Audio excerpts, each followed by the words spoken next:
hereby declare Marawi City liberated from the terrorist influence that marks the beginning of rehabilitation of the people.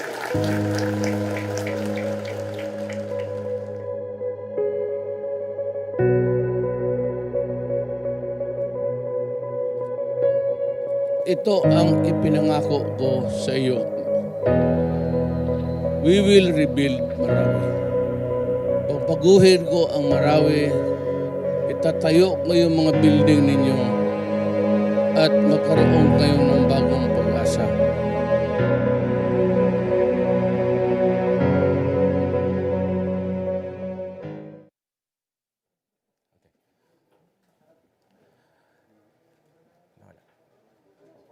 Transparency is the cornerstone of the Duterte administration.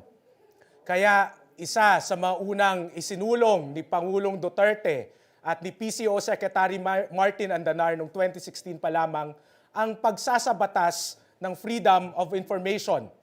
Ito ay para mapanatili ang transparency sa gobyerno. Ano nga ba ang status nito sa nakalipas na 5 taon? Makakapanayam natin sa oras na ito ang aking kasamahan sa PCOO at ang FOI Program Director, ang Ilocanong si Undersecretary Chris Ablan. Magandang hapon, mayong hapon Chris. Maayong hapon, Mon, naimbag nga malem, Mon. So Chris, I know FOI has been a campaign promise of many other presidents in the past. And Yes. 2016, it happened under you, under Secretary Martin. Ano ang kaibahan ano ang ibang ginawa natin ngayon at nagawa natin siya sa executive branch? Para malaman lang ng ating mga tagapanood. Oo, napakagaling ni President Duterte because he was very creative. Kasi nga taon-taon, no, every Congress since the 8th Congress in 1987, mga mambabatas natin nagpa-file ng FOI bill. But for one way or another, hindi ito naipapasa. So President Duterte said, if Congress can't pass it, I will sign an executive order. And EO number 2 was operationalizing access to information for the executive branch. This is his second executive order. So ganun ka-importante ang transparency at accountability.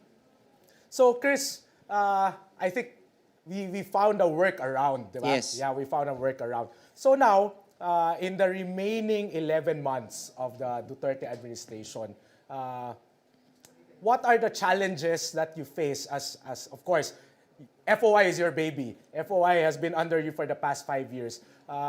What do you think are the challenges moving forward? Kasi if it's an EO, it can be changed, right? It can be changed by the next president. So how will we assure that it will be institutionalized pa rin later on? Yes, no. So actually this is the baby of Secretary Martin Andanar and President Duterte as well as Executive Secretary Medaldea and our friends from the Right to Know Right Now coalition. But moving forward, Mon, that's why we're here today. State of the Nation address of the President on his last SONA. Sana Mon, ma-bring up ni President Duterte na maging priority ng ating Kongreso itong freedom of information kasi gaya ng sinabi mo, may hangganan ng ating executive order. The next president may support it, but he or she may also not support it. So mas maganda na ma-institutionalize natin to bilang isang Duterte legacy at saka 18th Congress legacy ang magkaroon ng batas on freedom of information. Chris, I think maybe for our televiewers now, I think how does FOI impact the lives of a common Filipino or an overseas Filipino worker or a young student in college? How does FOI impact the lives of Filipinos? Right. Thanks for that question. No, not people realize this, but freedom of information actually builds on trust. Now, we don't want to say that FOI is the one responsible for the high trust and approval rating for the president, but it does help. How does it help? Kung ikaw ay isang OFW at hindi mo alam kung ano yung nangyayari sa bansa mo at nagbabasa ka ng mga social media na fake news at hindi mo alam kung ano nangyayari, you can use FOI. Kung isa kang estudyante at hindi mo alam kung saan ka kukuha ng pangmatrikula mo kumuha ka ng scholarship abroad, pwede mong gamitin ang FOI para malaman mula sa CHED kung ano pa ba yung mga scholarships. Sinabi ni Cabsec Nograles, libre po ang tertiary education. Pero beyond that, master's, PhD, meron tayong ayuda mula sa gobyerno. Kung ikaw ay isang nagbebenta ng taho o ng isda o ng karne sa palengke at kailangan mo ng tulong mula sa gobyerno at hindi mo alam kung saan ka pupunta, hindi mo kailangan ng middleman, hindi mo kailangan ng fixer, hindi mo na kailangan ng backer ngayon dahil may FOI.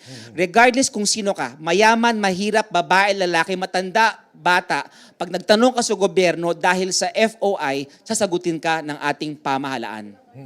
See, napakaganda ho ng FOI program. I think, Chris, dahil medyo marami ang nanonood sa atin ngayon, how can people access FOI? May website ba tayo? May email or may Facebook page ba tayo, Chris? Yes, sa pamumuno po ni Secretary Martin Andanar, bumuo tayo ng isang centralized FOI facility para hindi nyo na kailangan pumunta mismo sa ahensya. Pwede ka na pumunta sa foi.gov.ph. This is very helpful mo para sa mga kababayan natin na naninirahan sa Visayas o sa Mindanao at pati na rin sa OFW natin kasi hindi na kailangan pumunta pa ng Maynila at pumunta sa pisikal na opisina ng DPWH o ng DSWD para humingi ng information. Pumunta lang po sa foi.gov.ph and we have more than 500 government agencies there. And we have now more than 100,000 FOI requests and that's all from zero. So prior to President Duterte, no government agency had an FOI program and nobody answered any of the citizens' requests. Now we have over 100,000. Wow, galing. Congratulations, Chris, for that achievement under your leadership in FOI. Now I'm gonna ask you, Chris, with your role as an Undersecretary of the PCOO, colleagues tayo, but my role now is to ask the questions. So Yes. I'm gonna ask you this. Chris, over the past 5 years, we in the PCOO have done so much. But from your perspective, what has been the biggest achievement of the PCOO under President Duterte, Chris? Under the leadership of President Duterte, through Secretary Martin Andanar, he was able to level the playing field and bring information from government down to the people. And through the leadership of Secretary Andanar, everything that is happening to the President is actually broadcasted to everyone. Everyone knows his meetings, everyone hears his fireside chats, and everyone knows what's happening in government. Hindi tulad ng noon.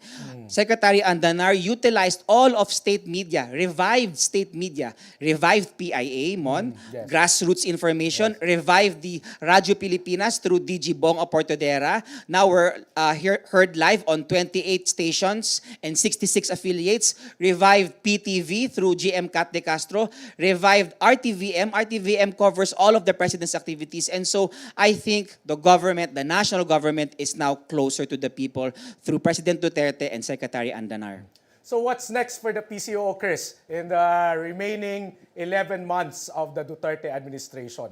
We need to further expand the reach of government information, Mon. And so we will be assisting Secretary Andanar to hopefully start out with the Government Communications Academy in Bukidnon and also have the Visayas Media Hub in the Visayas, location yet to be approved, and of course also to have a Luzon Media Hub. So we will strengthen state media. In the past, nung pinabayaan ng state media, of course you have private media who lorded it over in distributing information, and you know how that is. But now we are reviving and strengthening state media through Secretary Andanar. Okay. Maraming salamat, Chris. Any parting words to our live audience now on Facebook? Hopefully na nakikinig si President Duterte at sana po mabanggit po niya ang pagpasa ng ating Kongreso sa Freedom of Information Bill at sa mga nanonood at nakikinig po ng RTVM, sana po sulatan niyo po yung inyong mga kongresista at senador na ipasa na ang FOI law. Maraming salamat, Chris. Congratulations for a job well done sa FOI. Saksi po ako kung paano nagsimula ang FOI 5 years ago. Nagsimula kami ni Chris na Assistant Secretary sa PCOO at medyo tumanda na kami ng kakaunti after 5 years. Maraming challenges. Pero tama po si Chris, through Secretary Andanar, PCOO has made President Duterte the most visible, the most seen, the most viewed, and the most heard President of the Republic of the Philippines. Maraming salamat sa iyo, Chris. All the best. And I'm very happy that you recovered well from COVID-19. Thank you, Mon. Thank you. At mamayang 4 p.m. nga po mag-umpisa ang SONA ni Pangulong Duterte. Inaasahang darating siya sa Batasang Pambansa Complex pasado alas 3 ng hapon. Pagkadating ng Pangulo, sasalubungin siya ng AFP Honor Guards at nina Senate President Vicente Soto III at House Speaker Lord Alan J. Velasco. Pagkatapos nito ay dediretso muna ang Pangulo sa Legislators Lounge bago ang SONA proper. Pagkatapos ay diretso na sa plenary hall ang Pangulo para sa pagsisimula ng 2021 SONA at ng joint session of the 80th Congress.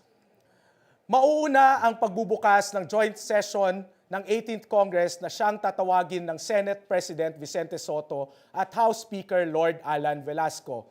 Atin ring makakasama si singer-songwriter Morissette Amon upang awitin ang pambansang awit na siya namang susundan ng panalangin ng bayan. Pagkatapos nito, siya nang maghatid ng ulat sa bayan ang Pangulong Duterte. Ano nga ba ang nagawa at ano pa ang mga gagawin ng kanyang administrasyon sa natitirang 11 buwan ng pagiging partner for change para maibigay ang comfortable life para sa ating mga kababayan. Pero bago ang lahat ng yan, atin munang makakasama ang aking isa sa pinakamatalik na kaibigan sa gobyerno at isa sa pinakaaktibong government official sa social media, ang committee chair ng Build ng Department of Public Works and Highways, si soon-to-be attorney Ana May Lamentillo. Magandang hapon, Ana May. Nice to see you again after 1 week. Yes. Magandang umaga, boss. Thank you very much for having me. Ana May, diretso ako sa iyo. I think let's go to the most pressing question that they have. You know, we're both active on social media. And some people are saying that Build is not a Duterte project, that we are credit grabbers, that the trolls are saying that palpak ang Build. Baka naman pwede nating ma-explain ngayon, explain natin ngayon sa ating mga kababayan kung ano nga ba ang Build at bakit ito part ng legasiya ng ating Pangulong Rodrigo Roa Duterte. Ana May. Build, it's black and white. You cannot lie about it. It's either people see it or they don't. And when you go to Manila or you go to any other province in the Philippines, you'd always see infrastructure. It doesn't lie. So we've already built at least 29,000 kilometers of roads. We've already built 5,950 bridges under the leadership of President Duterte and Secretary Villar. So these are infrastructure that people see and that people use now. People who, these are infrastructure na araw-araw dinadaanan na ngayon ng mga tao. We've been there. Yes. Nagpunta tayo ng Cebu-Cordova Link Bridge and you'd see hindi naniniwala yung mga tao on the idea that we'd be able to connect provinces. And now, the Cebu-Cordova Link is a representation of what we can do as a nation to be able to eventually connect Luzon, Visayas, and Mindanao. And this is an idea that only the President is able to execute. Other than him, Yung political will, no? because this is a political will. The last bridge was San Juanico Bridge. That's our longest bridge for the longest time, and it was built during the 1970s. Yung EDSA, I mean, everyone knows about EDSA. It doesn't need any introduction, but it's a 90-year-old road. And now, we are talking about infrastructure left and right. We are opening infrastructure left and right. This week, we were going to open Pantaleon Estrella Bridge. Next week, we're going to open Cavite-Laguna Expressway. Alam ng bawat Pilipino that this is unprecedented. And this is the collective movement of 6.5 million Filipinos. So when they criticize and ignore build, then they also criticize the work and sacrifices of 6.5 million Filipino workers. Ana May, may idagdag ko lang. I think I have to ask this from you because I've been reading the posts on the comments on your Facebook page, and I think this is a very good venue for us to be able to explain to our viewers. Kasi ano nga ba talaga ang difference ng PPP, Private-Public Partnership, at Build, Build, Build, kung meron man? I think kailangan maintindihan ng ating mga kababayan kung ano yung PPP at ano yung Build, Build, Build. When you talk about build, build, build, this represents the entire infrastructure program of the Duterte administration. PPP, or the public-private partnership, is a modality. It's a funding modality similar to ODA. What do you mean by that in layman's term? Kunwari, how do you fund a particular project? Because the government has limited resources. Yung public-private partnership, it's a funding modality. It's a way of funding the project. Meron kang dalawang klase, solicited and unsolicited. Has PPP existed decades long? Oo. Matagal BOT, na yan. Diba? Yan yung build, operate, transfer. In Diba? fact, historical, we've already had Skyway Stage 1, we've already had Skyway Stage 2, but have you ever seen infrastructure being built this fast? Sa panahon lang Sa ni panahon Secretary lang. Villar at ni Pangulong Duterte. And because Philippines historically doesn't spend much on infrastructure. If you look at the last 50 years, the average spending is only 2.4% of GDP. of the GDP. And this is the only time that we've exceeded the 5% mark. And of course, when you spend more, you expect to build more. So, I guess ganun lang siya kasimple. So ulitin natin, ang PPP ay isang funding modality under the Build, Build, Build program. Tama ba, Anna Yes, May? because it exists in any administration. Correct. So, Anna May, nabanggit mo kanina, there are more than 6 million Filipinos working for Build, Build, Build, helping build our infrastructure. Ngayon, sinasabi rin natin, panahon na ng golden age of infrastructure. So, paano nakatulong at makakatulong ang Build, Build, Build program sa pag-bounce back natin, lalo na at medyo naghirap tayo sa panahon ng COVID-19? When you talk about build, build, build, people think of it as a traffic strategy. It's also a socio-economic solution. Because in the short term, you're able to generate more jobs, but in the long term, you're able to increase the efficiency of the economy. For example, before you even fund a particular project, you will check the economic rate of return. Most countries, ang standard nila is only 5%. In the country, we have funded only projects with at least a 10% economic rate of return. So for example, the BGC Ortigas Link Bridge, which will link BGC, Makati, and Taguig, mataas yung economic rate of return yan.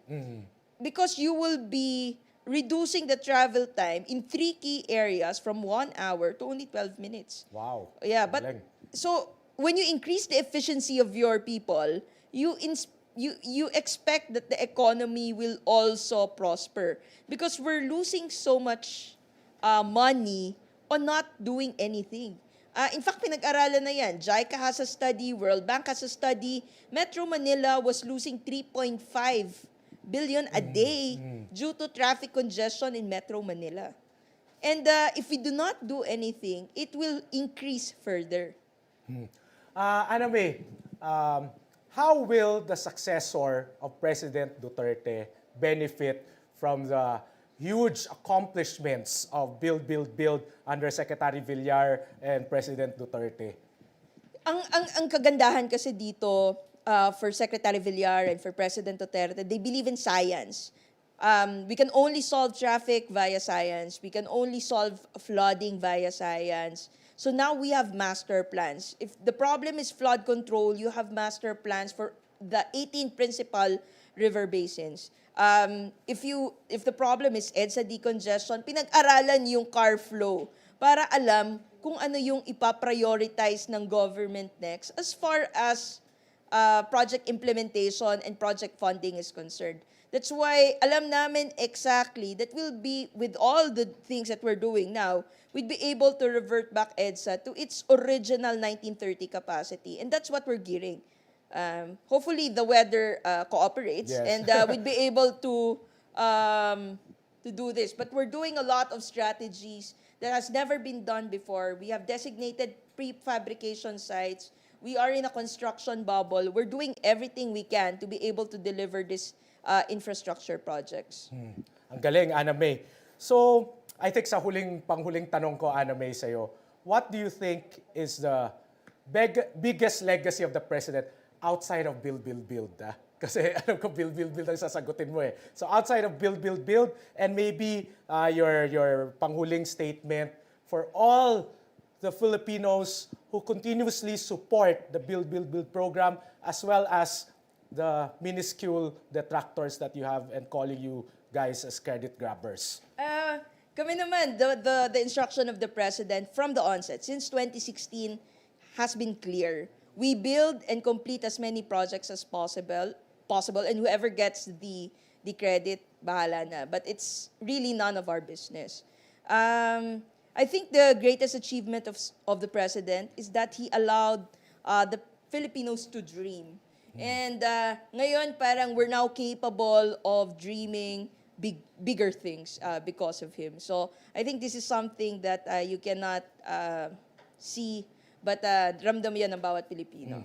One last talaga. What's next, Ana May? The remaining 11 months. What can the people expect from you as the visible face of Build, Build, Build from Secretary Villar and President Duterte in terms of pursuing our golden age of infrastructure? Ito na po, because ngayon, tapos na or matatapos na yung mga projects na pinangako natin. Construction, it's not something that you would benefit from during the construction phase. But once it opens, you feel the benefit almost instantaneously. And we promise you, in the next few months, there will be openings left and right. And Philippines will be a much, much better place than what we saw it in 2016 or years prior to that. So, yun. Congratulations, Thank Ana you May. very Thank much. you very much. All the best to you. And thanks to Secretary Villar for showing that it can be done. That it can be done. That it can be done. Ulitin ko talaga. Because for the longest time, we've been behind, but now we're catching up with our neighbors. And the golden age of infrastructure is upon us. Maraming salamat, Ana May. Thank you. President Duterte's dream has always been about making our streets and communities safe. Dahil dito, malaki ang pagpapahalaga ng Administrasyong Duterte sa kapayapaan at seguridad ng ating bansa. Kaya naman, ginawa ng Commander-in-Chief natin ang National Task Force to End Local Communist Armed Conflict para tugunan ang mga kaso ng local insurgency at ng mga terorista sa ating bansa.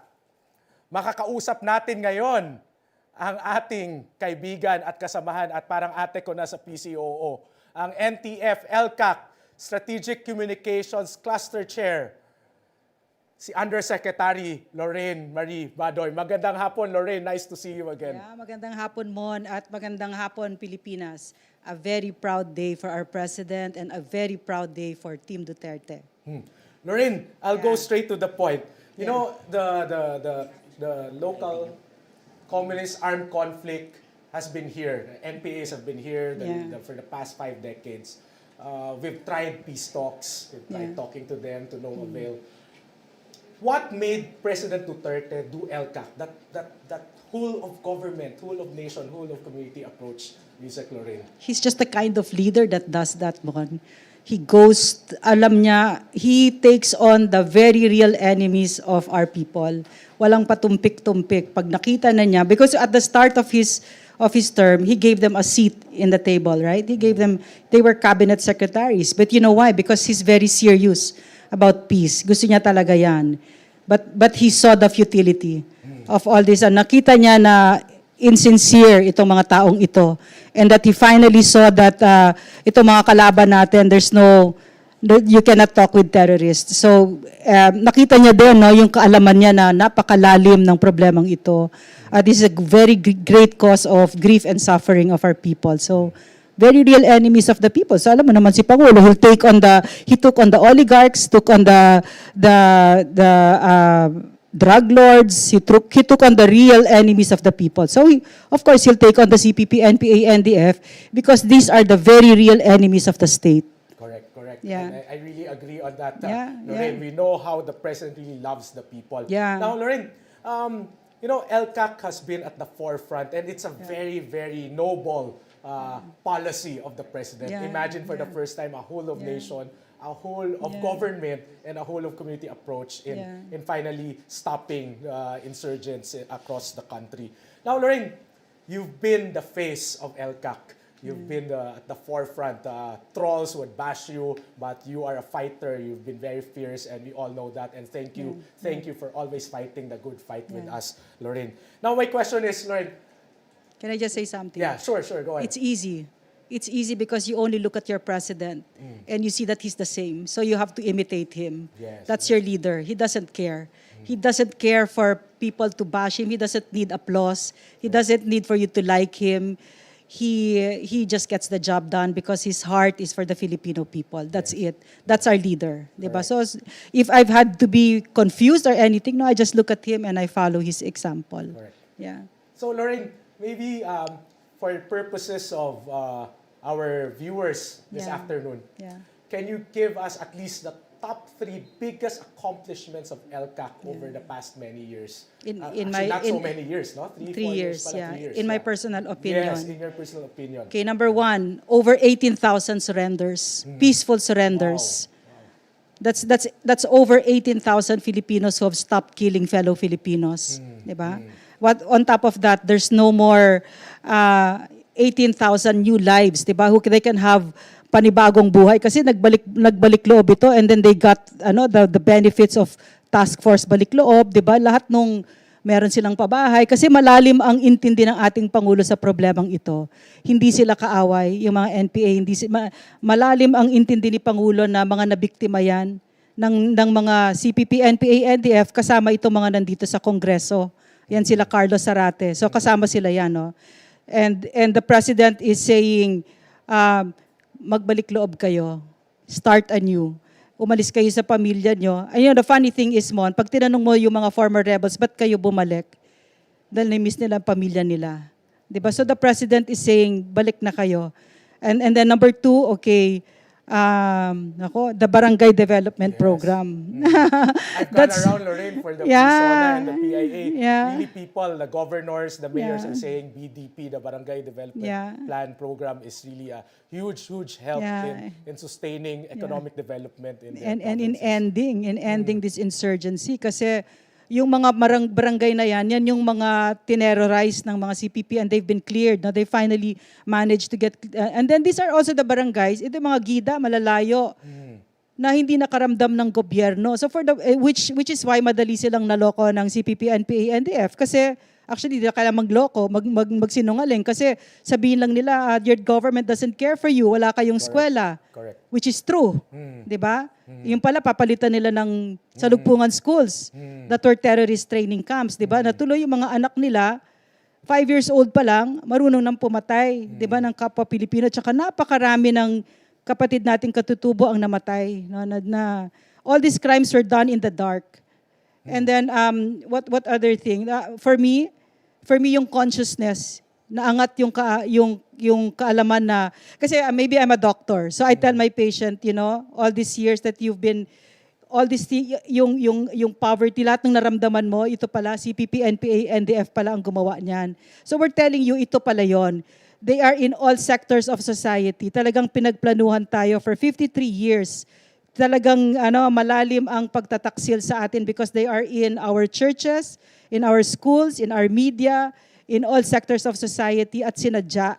So it's not an accident that the school that you came from or they lie about the president, 'di ba? Let's jazz it up. Yeah. So para sa akin 'yon, parang yung kaalaman na bumukas ang kaalaman ng taong bayan na kasi an open mind will never close again. So now they know. Now they know that Kamatayan Block is CPP, NPA, NDF. And what does it mean if you have people in Congress, very powerful people? Ano ibig sabihin yan? People on the ground bleed. the poorest of the poor, yung pinakawalang laban sa buhay, yan ang kawawa. Yan ang pinaka nakakaawa. So I like that. I like that. Lorraine, I have a question. What's next for LCAC? I mean, remaining 11 months of the Okay. Duterte administration. Yeah. Where are we in finally putting these terrorists to a stop? Yeah. The marching orders of the president to us are very clear. He's a very clear president. End it before I step down. We want to, wag na natin ipasa sa susunod na administrasyon, di ba? So we're ending it. And we are. The numbers are fantastic, Mon. The dismantling of whole guerrilla fronts. In the Davao region, there's this guerrilla front 33 na talagang astig yung mga yan. But wala. Dismantled the whole, and unprecedented numbers of surrenders. So where is the NTF-HELCAC heading? We're just following the lead of our, at the chair, the task force chair, no, which is to end it and to give to our country, to bequeath to our country a better country than what we found it, no, to our children. Yeah. Last question, Lorraine, before we wrap up. Yeah. I think I really reserved this question for you. I know you're one of the staunchest supporters of the president. Yeah. Both of us we Yeah. really love the guy. Yeah. How Because do we're smart. Yeah, we're smart and Yeah. intelligent and we are brave. But how do you feel now? What do you feel? Because this is the last State of the Nation address of our beloved president. As I How do you said- feel? As Lorraine? I said, Bon, it's a really a proud day for the president and for us. So it's a vindication. That look at his achievements, unprecedented, landmark, watershed decisions that has really moved the country forward in gigantic ways, di ba? And we will never go back there. And for me, if you ask me, yung pagbukas ng isip ng tao, I hope that this is the president that's going to be your standard for the next one. Okay? So that's what I hope will happen. So this is a very proud day. Of course, I'm a little sad because you want him to stay on. No, I don't really want him to stay on because this is a democracy, di ba? Yes. And I'm very confident that our people have learned and that the next president will be, hopefully someone like him, no? So it's a very, very proud day for us. I'm very proud of this president. Yeah. For me, my feeling is bittersweet. Yeah, Both sad and happy. Yeah, But yeah. so thank you very much, Yusek Lorraine. Thank you, Mon. Thank you for your service to the country. Thank you for fighting the good fight. Thank you for journeying with us in the PCOO. You are one of the most passionate persons I've ever known Same in to you. government. Thank Same you to very you, much, Mon. Yusek Lorraine, Yeah. and all the best. Daghang Yeah. salamat sa inyo. Daghang salamat. Daghang salamat, Yeah, bye. Yusek Lorraine. Hindi madali ang naging hamon kay Pangulong Duterte na patakbuhin ang buong Pilipinas. Pinasan niya ang lahat. Nagkaroon man ng ilang pagsubok at kritisismo, nanatiling matatag ang administrasyon upang maipagpatuloy ang mga nasimulang reforma para sa ikauunlad at ikagaganda ng Pilipinas. Higit sa pamana ng pagbabago, masasabi natin na ang isa sa tunay na legacy ni Pangulong Duterte ay ang pagiging tapat at maaasahang lingkod bayan para sa ating lahat. Dito na po nagtatapos ang ating programa. Mamayang 4:00, sabayan at samahan natin si Pangulong Duterte sa kanyang ika-6 at panghuling State of the Nation address. Nais din naming pasalamatan ang ating mga guests, mga kapwa-kontrabahante sa gobyerno ngayong araw. Nais din naming pasalamatan ang Office of the Secretary General ng House of Representatives sa pangunguna ni SecGen Mark Leandro Mendoza. At syempre, sa kasamahan ko sa PCOO, ang aking kaibigan, si RTVM Executive Director at Assistant Secretary Dennis Wilfred, aka Demic Pabalan. Maraming salamat din po sa Department of Public Works and Highways, sa Build Committee, sa Bases Conversion Development Authority, at sa Department of Transportation. Ladies and gentlemen, mga kababayan, sa ako ang mga kapwa Pilipino, sa ating mga overseas Filipinos na nanonood ngayon, President Duterte's legacy will forever be emulated. Sometimes criticized, but mostly appreciated. It is upon us to keep the President's legacy alive. Patuloy ang paglipad ng agila ng Pilipinas because, as we always say, the best is yet to come. Sa ngalan po ni PCOO Secretary Martin Andanar at sa lahat ng aking kasamahan dito sa PCOO, sa PIA, sa RTVM, ako po ang inyong lingkod, si Undersecretary Ramon Cualoping III, patuloy at walang sawang mag-explain, explain. Maraming salamat sa inyong lahat sa paglalakbay kasama namin sa nakalipas na 5 taon. Isang mapagpalang hapon sa inyong lahat. Ito po ang pang-anim at ang panghuling State of the Nation Address ni Pangulong Rodrigo Roa Duterte.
I've always believed Magandang araw, Pilipinas at sa mga kababayan natin saan mang sulok ng mundo. Ilang sandali na lamang po ay masasaksiyan na natin ang ika-4 na State of the Nation Address ni Pangulong Rodrigo Roa Duterte na ating maituturing na marka ng 3 taon na pamumunong may tapang at malasakit. Naging kaakibat sa paglaban kontra terorismo at patuloy na pakikibaka laban sa ilegal na droga. Nakasama sa pagpapausbong ng ekonomiya at patuloy na pagbaba ng poverty rate sa ating bansa. Inaksyonan ang problemang pangkalikasan at marami pang pagbabagong nagawa na karapat-dapat na tawaging pamana para sa ating mga Pilipino ngayon at sa susunod na henerasyon. Ayan po ang tututukan natin. Ako po si Tony Nambino. At ako naman po si Diane Medina at ito ang SONA 2019 Free Program Pamana ng Pagbabago. Sa kalagitnaan ng termino ni Pangulong Duterte, ano-ano pa ang dapat gawin? Anong mga suliranin pa ang dapat resolbahin at pagtuunan ng pansin? Ngayong araw, samahan kami at makilahok sa talakayan para sa mga pinakamakabuluhang kaganapan sa bansa. Sa ating viewers at netizens, maaari po kayong mag-post ng inyong mga komento at expectations para sa SONA 2019. Gamitin lamang po ang official hashtag na #DuterteSONA 2019. Kasalukuyan po tayong napapanood sa RTVM at PCOO Facebook pages. Sa puntong ito, ating pong alamin kung ano-ano mga ginagawa ng ating gobyerno upang makamit ang isang tunay na kapayapaan at tuluyang tuldukan ang armed conflict sa Mindanao na siyang nagbibigay daan para sa pagpapaunlad at pag-angat ng buhay ng mga kababayan natin doon. Atin din pong panoorin sa susunod na video ang ginawang pagpapalakas at pagbibigay ng mga bagong kagamitan sa ating mga sandatahang panglakas. sa pamamagitan ng AFP Modernization Program. Let's all watch this.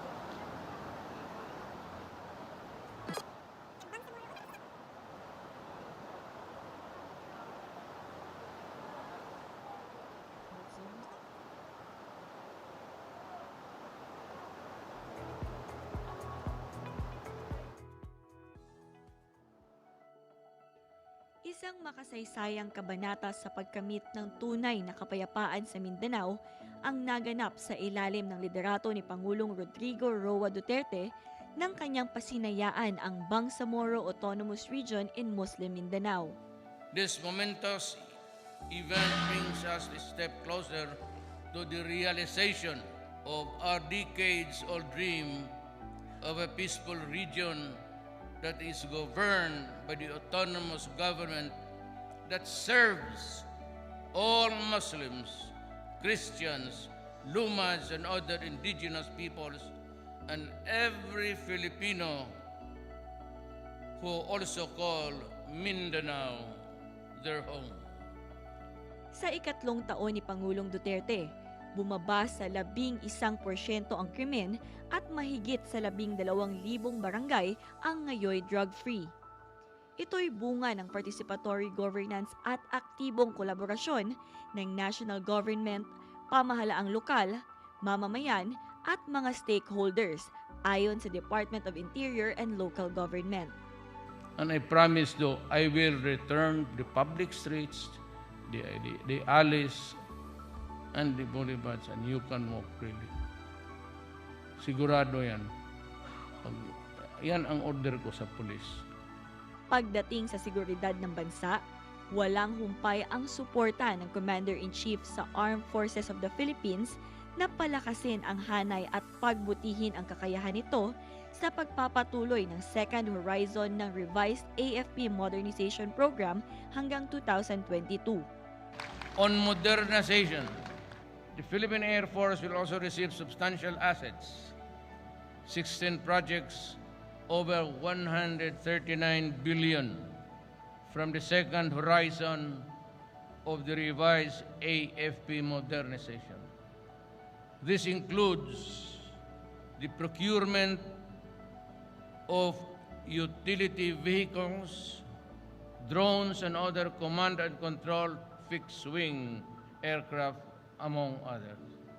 Nahahati sa tatlo ang AFP Modernization Program. Una nang inimplement ang first horizon mula 2013 hanggang 2017. Ang second horizon mula 2018 to 2022 at ang third horizon magsisimula sa 2023 hanggang 2028. I want to leave the office of the presidency with an assurance to myself that I leave the functions, pass it on to the next, whoever he will be, na sana naman he will also take care of the requirements of the armed forces because it is a continuing one. Alright, Asek, nakita natin yung ilan sa mga highlights pagdating sa peace process, no, napirmahan yung Bangsamoro Basic Law July 2018. Ito yung pagpapaigting at pagpapalakas na minimiti ng mga taga Mindanao na malawakang otonomiya and of course to bring back elusive peace in Mindanao na matagal nang inaantay. That's correct. And at the same time, Dayan, nakita rin natin yung modernization ng ating That's right. AFP sa sandatahang Himpapawid, sa ating sandatahang at hukbong pandagat. No? So all of these have to work in concert to increase the security and national sovereignty of the Philippines. Yung AFP Modernization Program, ASEC, 3 phases yan eh. Nagsimula na yun noong 2013. Ito po ay magtatapos year 2028. Ang maganda dyan, talagang sinusuportahan ng ating Pangulo at nais din niyang doblehin yung budget dyan kasi ang gusto niya is best equipment, pagpapaigting po at pagpapalakas ng Armed Forces of the Philippines. At yung isa rin, ASEC, yung nakita natin, yung patungkol sa law and order, itong PNP Capability Enhancement Program. Ito ay parte ng 1.8 billion project ng PNP, itong Equipment Enhancement Program. Napakaganda, no? Maraming mga programa at proyekto, lalo na sa ating mga kapulisan, yung pagpapagamit sa kanila ng mga modernong gamit na. So nararamdaman natin yung suporta ng ating pamahalaan. So ASEC, exciting kasi itong State of the Nation address, maya-maya lamang ay maririnig na natin ang ating Pangulo. Pero alamin natin yung mga preparasyon pong ginawa ng ating kapulisan. Makakasama po natin dito sa RTVM studio. We have NCRPO Chief General Guillermo Eleazar. Hi, sir. Hi, Dayan. Hi, Attorney Tony. Magandang hapon po. Yes, Asek Tony. At ganoon din po sa mga nakikinig sa ating programa. Good afternoon. Alright, sir, to start off, umpisahan natin, ASEC, sa preparations kasi alam natin, puspusan po ang paghahandang ginawa natin para sa ika-4 na State of the Nation address. Tama yun. Itong preparation natin, pinatay na natin doon sa last 3 years ng mga SONA. For the first time in the history, talagang no untoward incident na nangyari for the past 3 years at pati rin ngayon. Kasi nga meron tayong coordination and dialogue with those stakeholders, doon sa mga supporters, pati na rin sa mga protesters. At of course, lahat tayo, this preparation is comprehensive and sharp. While it is true na we are very accommodating on them, pero we are firm na pag nag-violate sila doon sa aming napag-usapan, then we will be able to do what we have to do. So in essence, itong preparasyon natin is prepared tayo for any eventuality.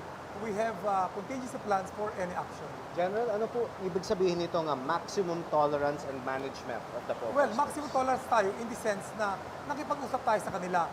And then may napag-usapan tayo at mayroong agreement. So in essence, sa atin po kasi pagdating doon, as long as they will not violate any laws at yung napag-usapan natin, hahayaan natin. Kasi yun ang pagkakaiba nga, itong ating democratic situation natin ngayon is that we allow them, base na rin sa gusto ng ating Pangulo, na ilabas yung kanilang hinaing. Pero siyempre, hindi dapat sila makakapekto sa karapatan din naman ng iba. Okay, I believe ang mga Duterte supporters ay ilalagay po natin sa IBP Road sa Quezon City while the protesters naman po dyan sa may St. Peter's Church. Sir, would you like to tell us, kamusta po yung naging dialogo natin, yung meeting natin with the leaders of the protesters? Ano ba yung napagkasunduan? Because I believe, ASEC dati, may kanya-kanyang programa kasi yung mga protesters. Ngayon, magkakaroon sila ng unified program. Mag-iisang lugar na lang sila, I believe. Can you tell us more about yung dialogo po? Yes, sa 4 na SONA natin to, yung mga protesters, sila naman ang nag-request. Sila nang bili ng lugar kung saan sila magsasagawa ng kanilang programa. Noong first and 2, SONAs natin, dito sila sa malapit, dito sa may IBP Road. And last year, nag-request nila bumalik sa Commonwealth at ngayon sa Commonwealth. So, lahat ng request nila, in-accommodate natin. So, maganda yung pinag-usapan. Kaya naman, merong mga pantunan na dapat sundin. With regard to the itong mga supporter natin, so sila, madali naman silang kausap as long as may paghiwalay natin sila at maayos naman yung dadaanan nila, so naging maayos. So we're expecting and hoping na itong pang-4 na SONA ng ating Pangulo ay kagaya ng unang 3 SONA na wala tayong untoward incident na mangyari, even confrontation, walang confrontation between the police and the protesters. In fact, ngayon nga, pang-4 na beses na, wala tayong container ban, wala tayong barbed wire, at even yung mga shield and truncheon ng mga pulis natin, nasa tabi lang. Ngayon, ginagamit yun as payo dahil umuulan. That's good. Since SONA rin naman ngayon, General Eleazar, kumusta naman po ang milestones and accomplishments ng NCRPO nitong nakaraang taon? Yes, ito kung titignan kasi natin for these first 3 years of this administration dito sa Metro Manila. Kung ikukumpara natin yung index crime doon sa last 3 years of previous administration, bumaba tayo ng 58%. That's right. At yan ay dahil sa kampanya ng ating Pangulo sa illegal na droga. So, yun ang milestone natin. Yung pagbaba ng krimen dahil sa wisdom ng Presidente na pag in-address mo yung droga, bababa ang krimen natin. And because of that, nagkaroon ng peace of mind ang ating mga kababayan at nakita natin ngayon na they feel safer than before. Ito ngayon ang napakagandang milestone na tinutumbok ng ating present PNP. Alright, you've mentioned about yung milestone ng pagbaba ng criminal or rate sa ating bansa. We want to know police visibility. Gaano po karami mga dinedeploy nating kapulisan all over the metro? Dito kasi sa Metro Manila, we have 27,000 police personnel. At dahil tayo ay nasa heightened alert almost all the time, so namamaximize natin yung deployment ng ating mga personnel. Visibility is one thing for crime prevention.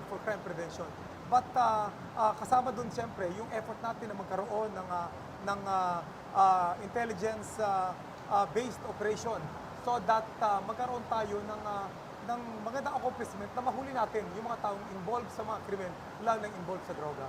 Okay. Gusto rin natin, Asik, malaman yung community relation. Importante yan. Programs and projects na ginagawa para mas maramdaman ng taong bayan na malapit sa kanila yung services po ng inyong hanay, sir. Yes, tama yun. Pinakikita natin sa ating mga kababayan na we deserve their trust and confidence. Kaya nga sa ating trabaho, part yung ating internal cleansing. That's right. O yung paglilis sa aming hanay para mapakita sa kanila na kami po ay karapat-dapat sa kanilang pagtitiwala.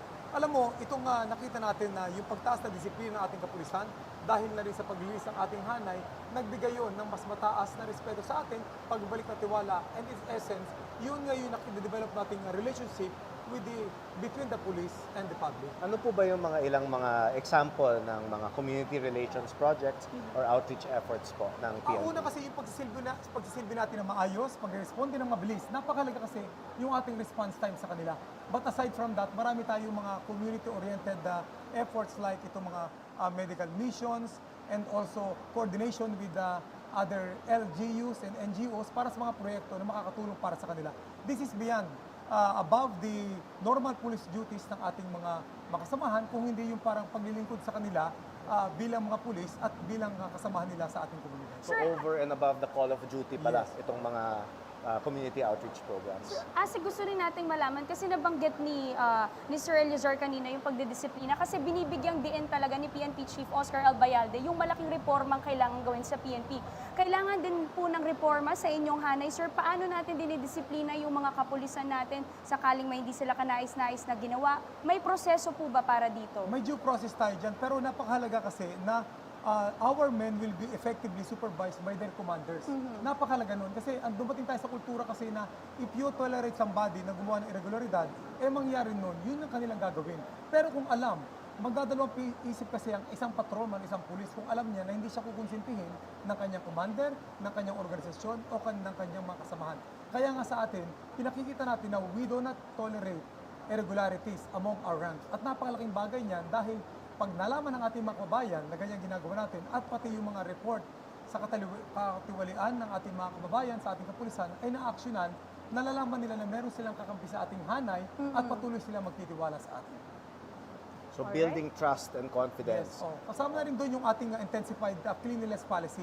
Alam mo, yung aming gustong kalinisan na gusto ipakita natin, hindi lamang ito kalinisan sa opisina, hindi lamang kalinisan sa kapaligiran, kundi kalinisan na rin sa aming hanay, kalinisan sa krimen at kalinisan sa illegal na droga. Napakagandang reforma niyan. Pero sir, meron din po kayong target ngayon taon, no? Yung ratio na 1:500 na mamamayan sa isang pulis. Paano po ba yung proseso na yun through your strict and funnel government recruitment process? Well, sa recruitment kasi natin, ini-improve natin ngayon itong ating pagkuha ng mga ating mga kapulisan. Alam mo, sa amin dito, recently, just with the 300 quota that we have, 4,000 youth applied.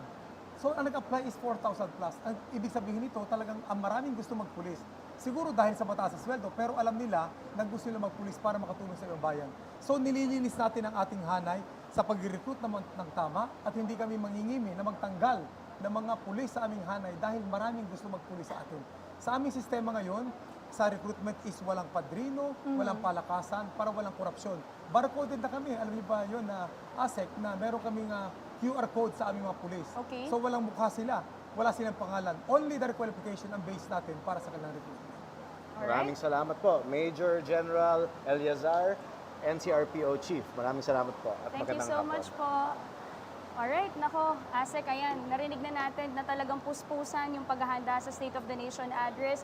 Marami na talagang excited din marinig yung ika-4 na SONA ng ating Pangulo. Maraming expectations, Asek, no? Base na sa mga nabasa ko sa social media, iba dyan ay nag-expect sila, of course, sa mga programa pa rin to fight against illegal drugs, corruption, rebellion. Nabasa ko din na the President will use the SONA as his platform to explain and to educate the people. Kasi marami tumutuligsa sa ating Pangulo on his recent remark, yun daw sa pagpayag niya sa mga Chinese fishermen to fish sa ating Philippine waters. So sabi ng Pangulo, this is constitutional. So ito daw baka gamitin din ng Pangulo ang SONA upang maipaalam sa publiko ang patungkol dito. At siguro marami nga talaga ang nag-aantabay para marinig ang mga salita ng ating Pangulo tungkol dyan. At pati na rin dun sa ating growing economy. Dahil under the Duterte administration, we have grown at an average of around 6.4 to 6.5% over the first 11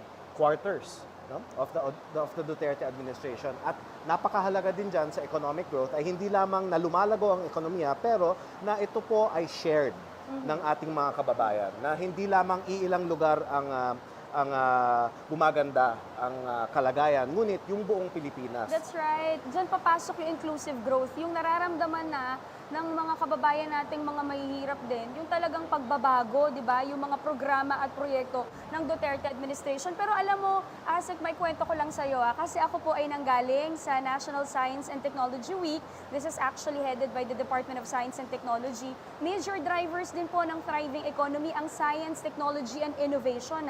So, ang gaganda ng mga programs nila, Asik, na talagang makakatulong sa pag-angat ng ekonomiya. This is also to provide job opportunities, lalo na makatulong sa mga kapatid nating MSMEs. Correct. So may mga bagong teknolohiya na sila, equipment, even applications. Lalo na sa MSME sector dahil pag maganda ang kanilang innovation, maganda ang kanilang pagpapalago ng kanilang production, ay lalaki ang kanilang kita, mai-invest nila sa kanilang mga negosyo at makaka-hire pa sila ng karagdagang workers. That's At right. in addition to science and technology, another factor that's so important is infrastructure development. Kailangan na kailangan po talaga na gumanda ang ating infrastruktura dahil yan po ang nagko-connect sa ating mga small and medium enterprise shops and production centers sa mga merkado, nagko-connect sa ating mga farms, papunta sa mga markets, nagko-connect sa mga kabahayan ng ating kababayan sa kanilang kabuhayan. Kaya napakahalaga po ang connection nitong infrastructure, science, technology at ng pagpapalago ng ating ekonomiya. Kaya panoorin po natin itong video na mag-explain po sa kaugnayan nitong mga bagay na ito.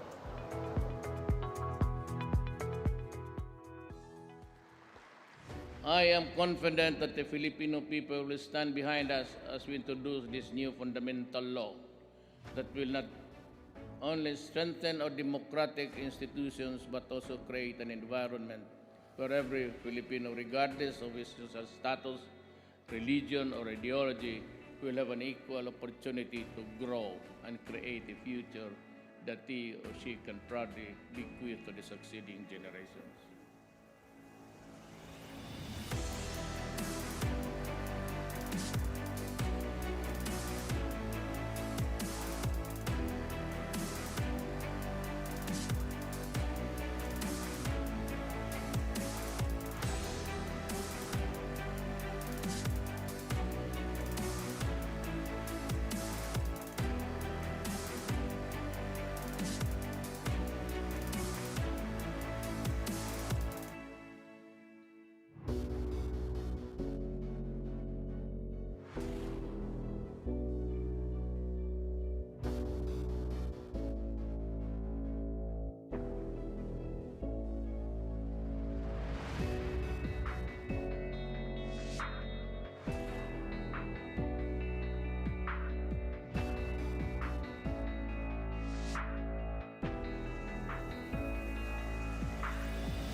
As a worker of government, I promise to do whatever it would take to give all Filipinos a comfortable life, fighting powerful interests and making sacrifices.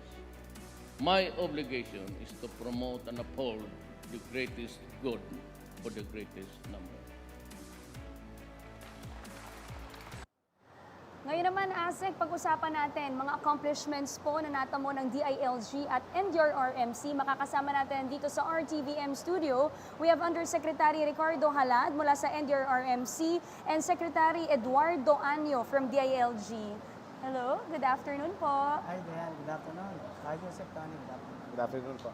Alright, to start off, umpisahan natin, Asek, no? Pagdating po sa DILG, meron po kasi tayong, ang ating Pangulo ay pinirmahan po ang Executive Order number 70 to institutionalize a whole-of-nation approach when it comes to ending local insurgency. We want to ask, sir, yung collaboration po ninyo sa mga local governments, ano po ang ginagawa? Because I believe DILG is actually encouraging 81 po na lalawigan upang makisali at gumawa ng kanilang task force group, sir. Would you like to explain this? Well, una-una, dito sa Executive Order 70, creating the National Task Force to End the Local Communist Armed Conflict, ang DILG at ang LGU ay magiging hub nitong task force na ito sapagkat lahat ng mga interventions na gagawin natin sa local areas like mga barangay ay through the local government units.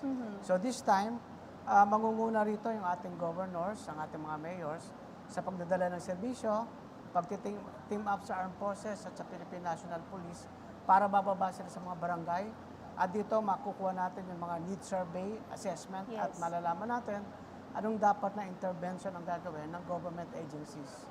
At hindi lang dyan, kasama din natin yung mga civil society organizations, private institutions, kasi whole of nation approach nga yung gagamitin natin dito. So through the retooled community support program, makakasama yung mayors, barangay captains, government agencies, CSOs, bababa tayo sa barangays. Alaman natin yung mga issues na ginagamit ng mga NPA dito at directly yung intervention ng ating mga government national agencies ay mismo ididirekta na. Ang pinag-uusapan natin dito, yung unahin natin yung 798 affected barangays. Dito yung sinasabing mayroong influence ang mga NPA. So dito ipakita natin na ang issues na yan ay matagal nang tinutugon ng ating pamahalaan at sa ngayon lalo na pag-ibayin natin yung pag-converge ng mga resources dito. And Secretary, I believe una na pong nagpasa ang Cavite last March ng kanilang resolution. Kamusta po so far? Oh, maganda, no? Ang Cavite ang unang-unang nagtayo ng provincial task force, no? At sumunod na rin yung mga iba-ibang probinsya.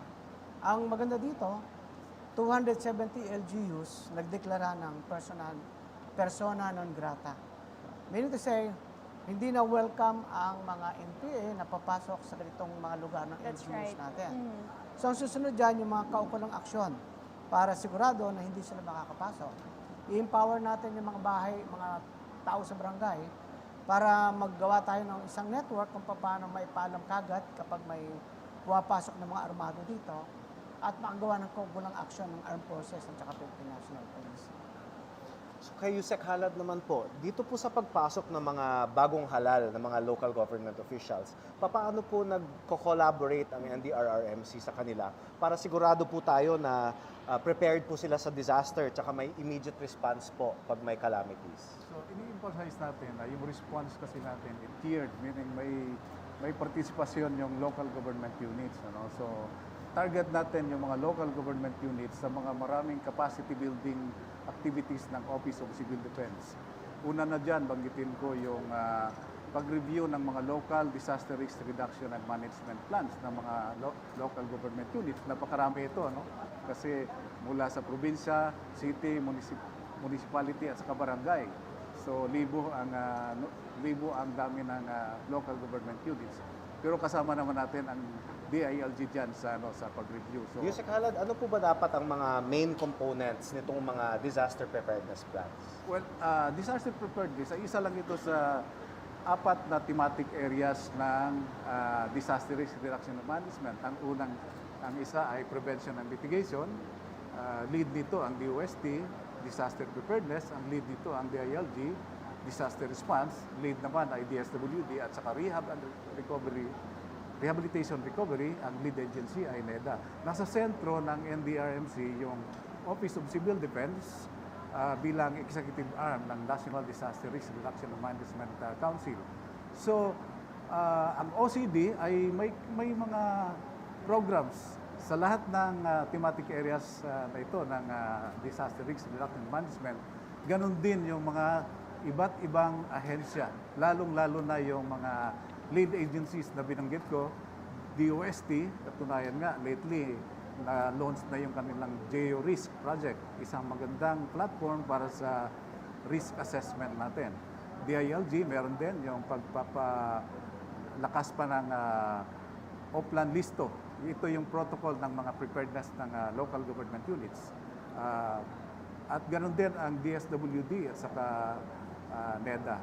So, yeah po. Doon naman po sa mga probinsya na talagang vulnerable pagdating sa disaster at sa kalamidad, ano po yung mga special preparations na dapat ginagawa nila? At ito pong nakaraang taon, since SONA Day po ngayon, ano po yung mga major accomplishments na nagawa?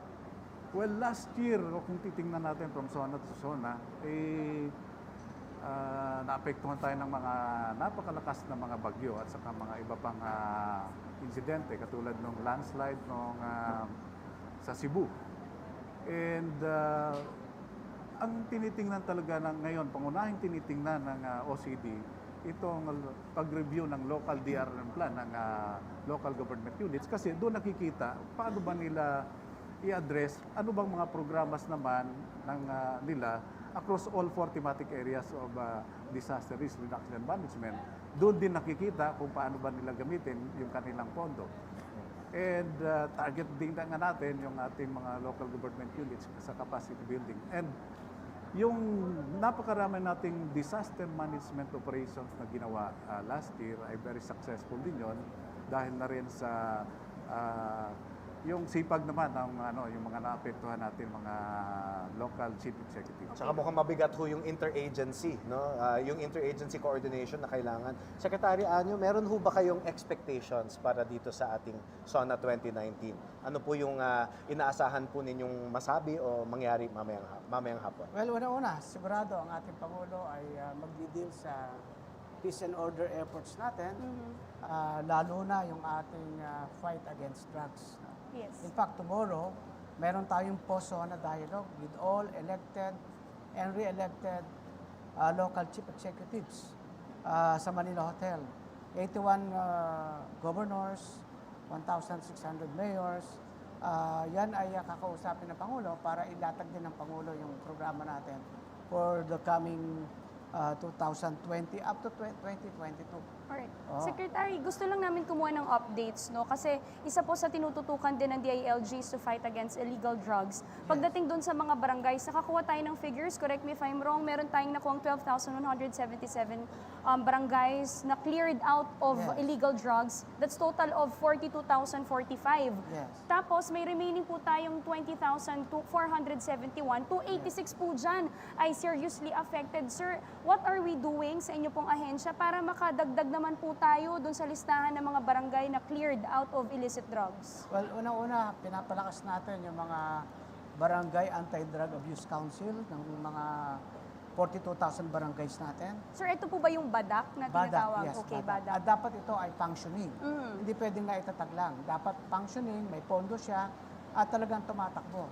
Pangalawa, yung 20,000 na i-clear natin, ito yung priority natin ngayon.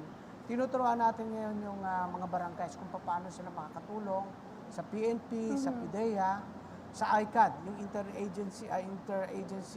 Intercommittee on Anti-Drugs, para matugunan natin yung advocacy natin to preempt people into using drugs, at kung paano maipasok yung mga biktima sa rehab centers. Kailangan binabantayan din natin hindi lang yung supply, no, pati yung demand. That's right. Dapat we have to treat the drug abuse patients para sigurado na hindi na sila uulit. So ngayon, pag-iiktingin naman natin yung law enforcement para sigurado yung mga pusher, yung mga syndicates, yung mga shabu laboratory ay ma-eliminate natin lahat. Ito talagang kailangan din natin ng tulong ng community. So, sa mga pinaigting na kampanya natin ngayon, sigurado ako na mas marami tayong tagumpay na makukuha. Isa rin po sa tinututukan ng DILG itong Seal of Good Governance Act. Paano po natin pinalalakas and yung collaboration also natin with the local government and of course newly elected government officials. Paano yung collaboration natin with them para talagang maipatupad po itong hakbangin na ito?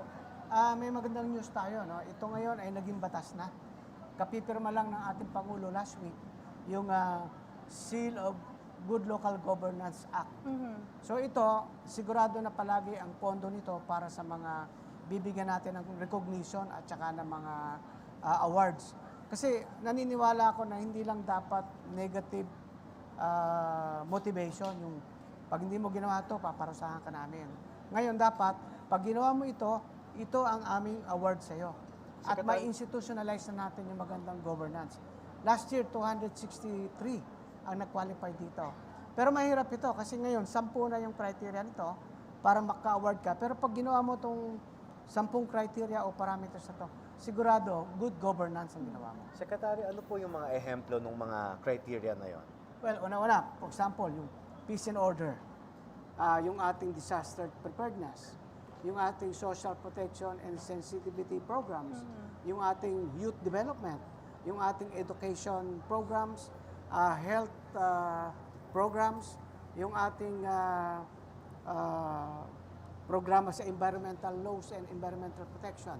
So itong mga iba't ibang parameter na to, kailangan ay i-qualify o isa-satisfy. Kailangan pala, Secretary, holistic yung pagpapaganda ng papatakbo ng LGU. Kaya nga sa ating mga bagong mayor, hindi mo na kailangan mag-isip eh. Tingnan mo lang itong mga parameters na to, sundan mo sila lahat, kasama din yung good financial management. Sigurado, pag nagkaroon ka ng award dito, you have exercised good governance, nakinabang yung mga tao. Secretary, pag-usapan din natin, ASEC, no? Kasi good news dahil bumaba yung crime rate natin. Yes. We want to ask, of course, DILG, your plans for the next 3 years patungkol po on how to fight against crime and paano pa mas lalong pabababain ang crime rate ng ating bansa. Well, of course, ang importante dyan ay yung tuloy-tuloy na capacitation and modernization ng ating Philippine National Police bilang the primary law enforcement agency.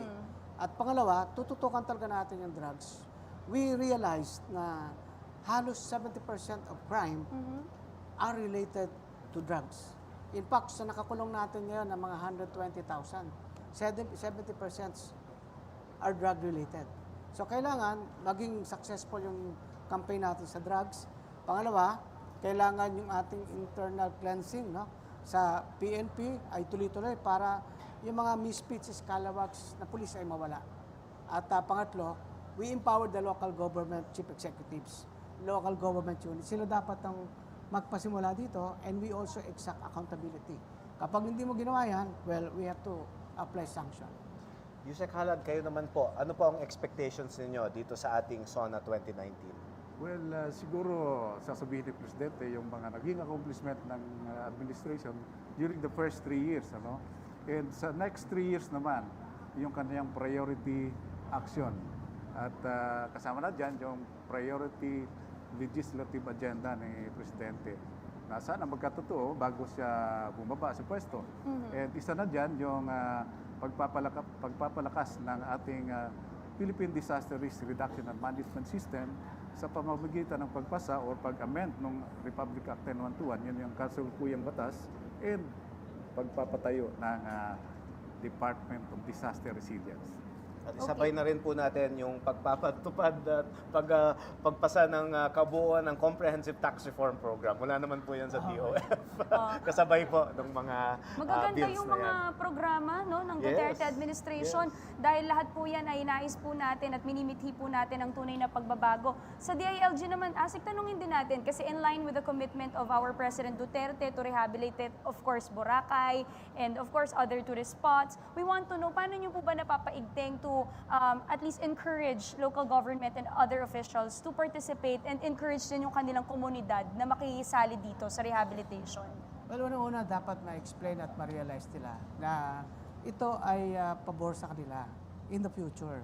Kapag maayos yung mga tourist spots dyan, malinis yung mga tubig, mga beach, dadami yung tourist, dadami yung economic activity, tataas yung revenue ng municipalities. Pero kailangan ipakita rin natin yung political will na kapag hindi ka nag-enforce ng batas, habulin ka rin namin. Katulad nung pag-file natin ng charges sa mga officials dito sa Malay, no, na in charge dito sa Boracay.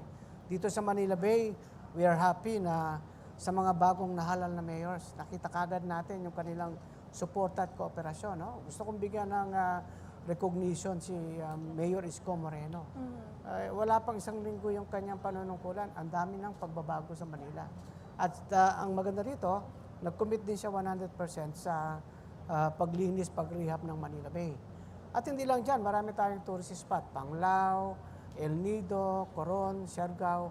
Pero kailangan may patupad natin yung environmental laws and mga protection para sigurado na maging world-class ang ating mga tourist spots. Napakahalaga po talaga na sustainable yung ating development, yung ating mga tourism and other industries ay sustainable yung ating practices at policies. Alright, before we end, message na lamang po na mamaya na po ang State of the Nation address ng ating Pangulo. Secretary.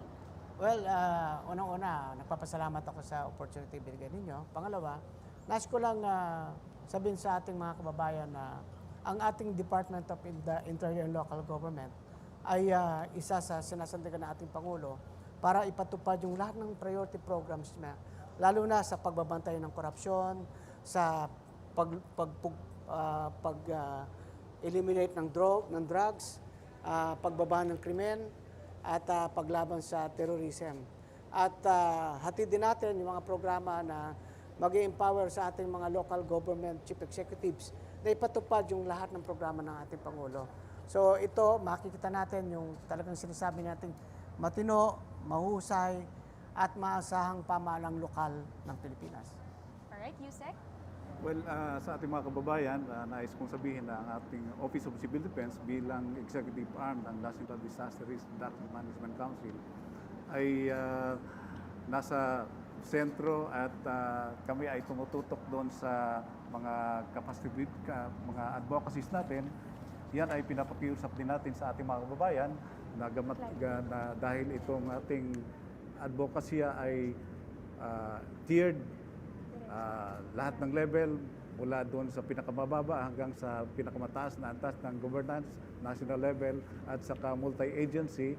Ibig sabihin yan ay lahat tayo ay may responsibilidad para palakasin ang ating komunidad, ang ating bansa sa disaster risk reduction management. Maraming salamat po, Yusek Halad. Maraming salamat, Secretary Anyo. Thank you for joining us. Maraming salamat po. Ngayon naman, Asek, pag-usapan natin, gaano na nga ba kahanda ang bansa sa oras ng kalamidad? Ano-ano ang mga programa ng pamahalaan para paigtingin ang disaster education and preparedness sa Pilipinas? Ano-ano ba ang mga hakbang na ginawa at patuloy na isinasagawa ng gobyerno upang lalong mapangalagaan ang ating kapaligiran at ilang tourist destinations? Let's all watch this.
Were momentarily affected. Environmental protection and ensuring the health of our people cannot be overemphasized. Thus, our actions in Boracay mark the beginning of a new national effort. This is just for the other tourist destinations needing urgent rehabilitation and enforcement of environmental and other laws shall soon follow. I urge local government units to proactively enforce our laws and not wait for us to swoop down on your areas just to do your duty and work. To help safeguard the present and future generations, we have to earnestly undertake initiatives to reduce our vulnerabilities to natural hazards and bolster our resilience to the impact of national disasters and climate change. As I have stated last year, we must learn from the experiences from the Super Typhoon Yolanda and other mega disasters, and from global best practices. Ours is a rich and beautiful country. Indeed, add to that a great number of people equipped with technical expertise and professionalism, and you have a country poised to soar and take this place among the world's economic and financial eagles. God willing, ang siya.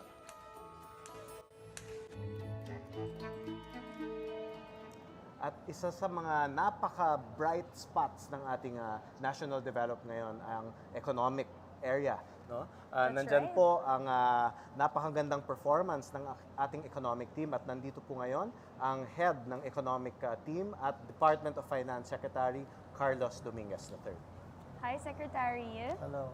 Alright, sir, to start off, we want to know yung mga positive effects and benefits that the people can get from train law. Kasi ito po yung isa sa mga tinutulig sa may mga kababayan tayo or netizens na tingin nila hindi mabuti ang train law. Sir, explain lang po natin yung positive effects po nito. Well, first of all, let's understand na yung major goal ng Duterte administration is to lower poverty. That's right. The latest poverty figures we got was from 2015. And the first half of 2015, poverty was at 27.5%. Those are the official figures. By first half of 2018, bumaba na ito sa 21%. Yes. Ang goal namin is by 2022 to bring it lower yet to 14%. So that's the main goal. Ang strategy to achieve that goal essentially is to embark upon the Build, Build, Build program. Ang Build, Build, Build, we are going to spend about 8 trillion pesos to fix up the infrastructure of the country na talagang has fallen behind other countries. Tingnan mo lang sa traffic sa Metro Manila. Tingnan mo ang traffic sa Cebu, sa Davao, mga airports, congested. So we want to decongest everything. Right. So we have to spend this money. So when you go into a Build, Build, Build program, number one, we are hiring a lot of people. Diba? A lot of workers, they have new jobs, they have good pay. Number two, we are making it easier for people to move around the country. Also goods, para bumagsak din yung cost ng transportation for the people and also for goods. So in that way, we are going to help bring down the poverty rate. Now, in order to fund that program, we cannot borrow all the money kasi that's not responsible. So we had to first raise our own funds. So we did the train law. Ang ginawa ng train law, first, it lowered the tax on 99% of the wage earners. So parang they got a 14-month pay.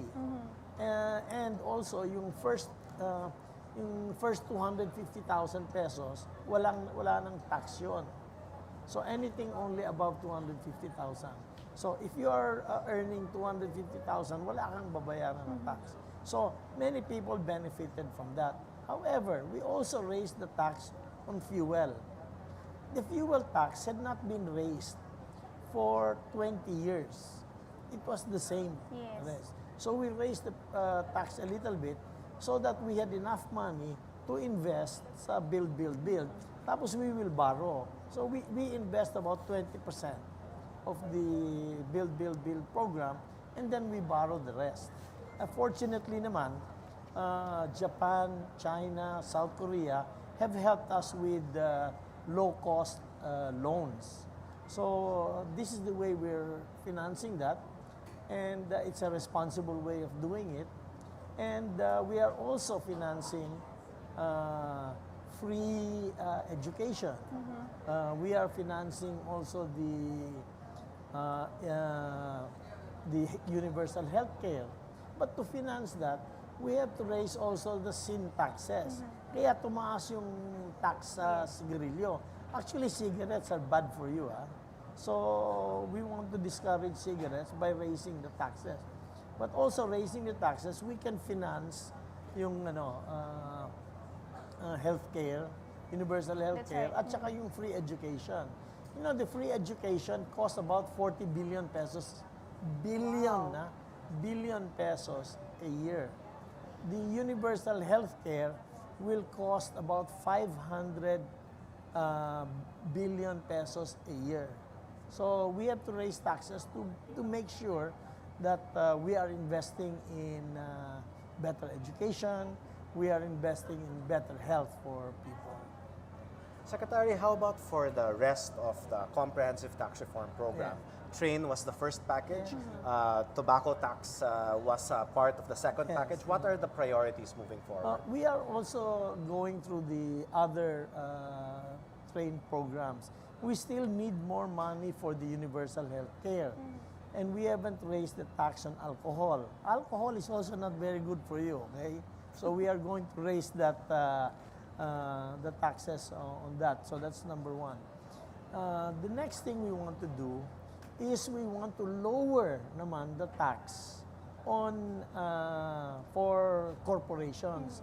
Alam niyo, yung corporate income tax natin is the highest in Southeast Asia. It's 30%. So we want to bring that down first to 25 and then to 20 so that makakakompete tayo sa mga ibang bansa. Plus, it's a benefit to all the businessmen.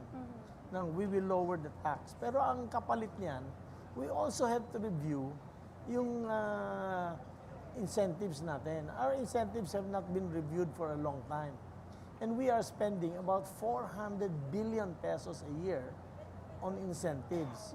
Some of them have been running for 40 years. Same company receiving it for 40 years. Hindi naman siguro fair yun, di ba? So we want to make it more fair for everybody. Alright. So yeah, that's the second. And then we also want to have a new system for taxing capital income. I'll give you an example. If you have a savings account, di ba, na less than 5 years in pesos, ang withholding tax doon 20%. Pero kung over 5 years, ang deposito mo, walang tax. So that's very anti-poor. So we want to make it the same for everybody. So so people who can afford will pay the tax. We want to simplify also the different capital income taxes. We have, I think, 82 capital income taxes. It's very confusing. We want it simple. I think we can simplify it to about 40 capital income taxes. We also want to modernize yung how do we assess property taxes. Property. Alam ba nyo, yung property, the basis of the tax in Ayala Avenue, per square meter is 40,000. Actually, ang market value niyan, almost 1 million pesos. So we just want to standardize the way that the property is valued. Not the rate of the tax, just how it is valued. Alright. Sec, we also want to know, kasi may mga natala rin po na paglago ng consumption expenditure. So, meaning maraming mga Pilipino po ang gumagastos sa ekonomiya. Most especially, this is a good thing for products and services sector. Sir, is this because of train law and how can we maintain this? Well, first of all, the income of the people from 2018 really went up because yun nga, those who earned below, above 250,000 but below 3 million pesos a year, they got about a 1 month bonus. I think you felt that also, di ba? Yes. So people have been spending that. Actually, they should be saving more of it. If you ask me, don't spend it all. You should save it also. You should save it. But it's good. I mean, we have also reduced the number of the percentage of unemployed people. It's gone down from over 6% to 5.2% now. The latest numbers. So people have money, I think, and are continuing to spend. But let me advise them: please save also. Are there other measures that the economic team is supporting for the upcoming Congress? We are also supporting the liberalization of the investments law. We want more foreign capital to come in. So we want to change what they can invest in and what percentage of the company they can have. Because it's very important for us also to have foreign investments. So we are supporting the liberalization of the economy. By the way, we also tarified the rice. Yes. As a result, the price of rice has gone down by almost 20%. Around 7 pesos per kilo, both of well-milled and regular milled rice. So people have spent less on rice, so they can spend more on others, or they can save it also. Secretary Dominguez, what are your forecasts for SONA 2019? What do you think the President will tell the I think people? the President will discuss the major issues facing the nation. There are many political issues that he has to cover, but I think he will also cover the economy, and I think he will urge the legislators to pass the remaining measures of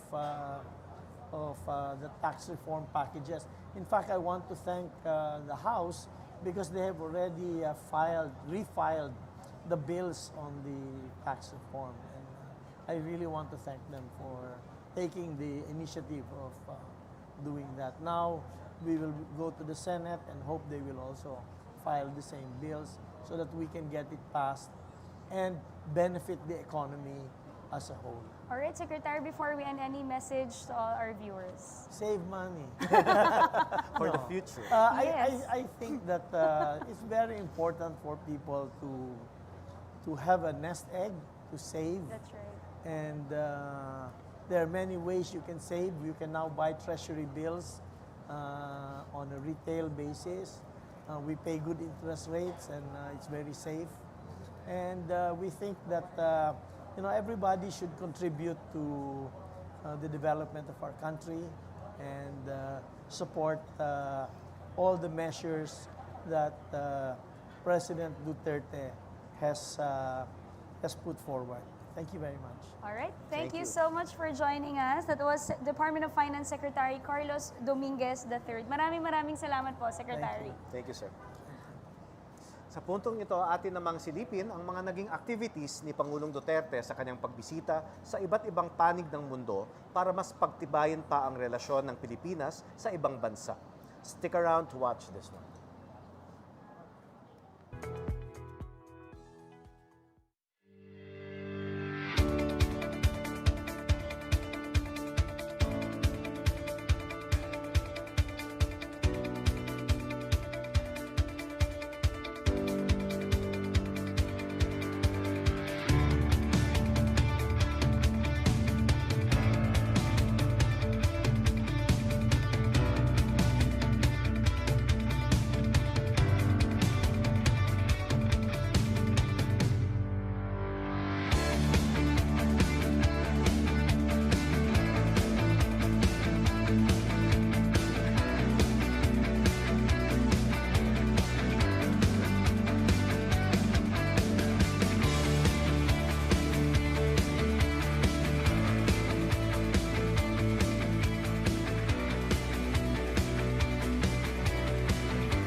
Asek, ilan oras na lamang ay mangyayari na ang ikaapat na State of the Nation address ng ating Pangulong Rodrigo Duterte. Makikita natin, no? Talagang puspusan, kung balikan natin yung mga naging preparations, puspusan po yung pagiging paghahanda ng Kamara, nilinis, pininturahan, kinumpuni at inayos ang lahat ng mga equipment na gagamitin.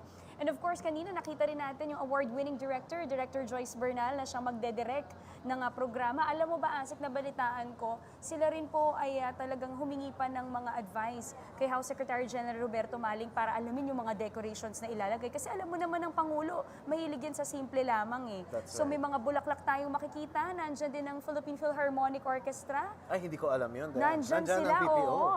At hindi lamang yan, meron din tayong mga inol bilang mga decorations. That's from Mindanao naman. Okay.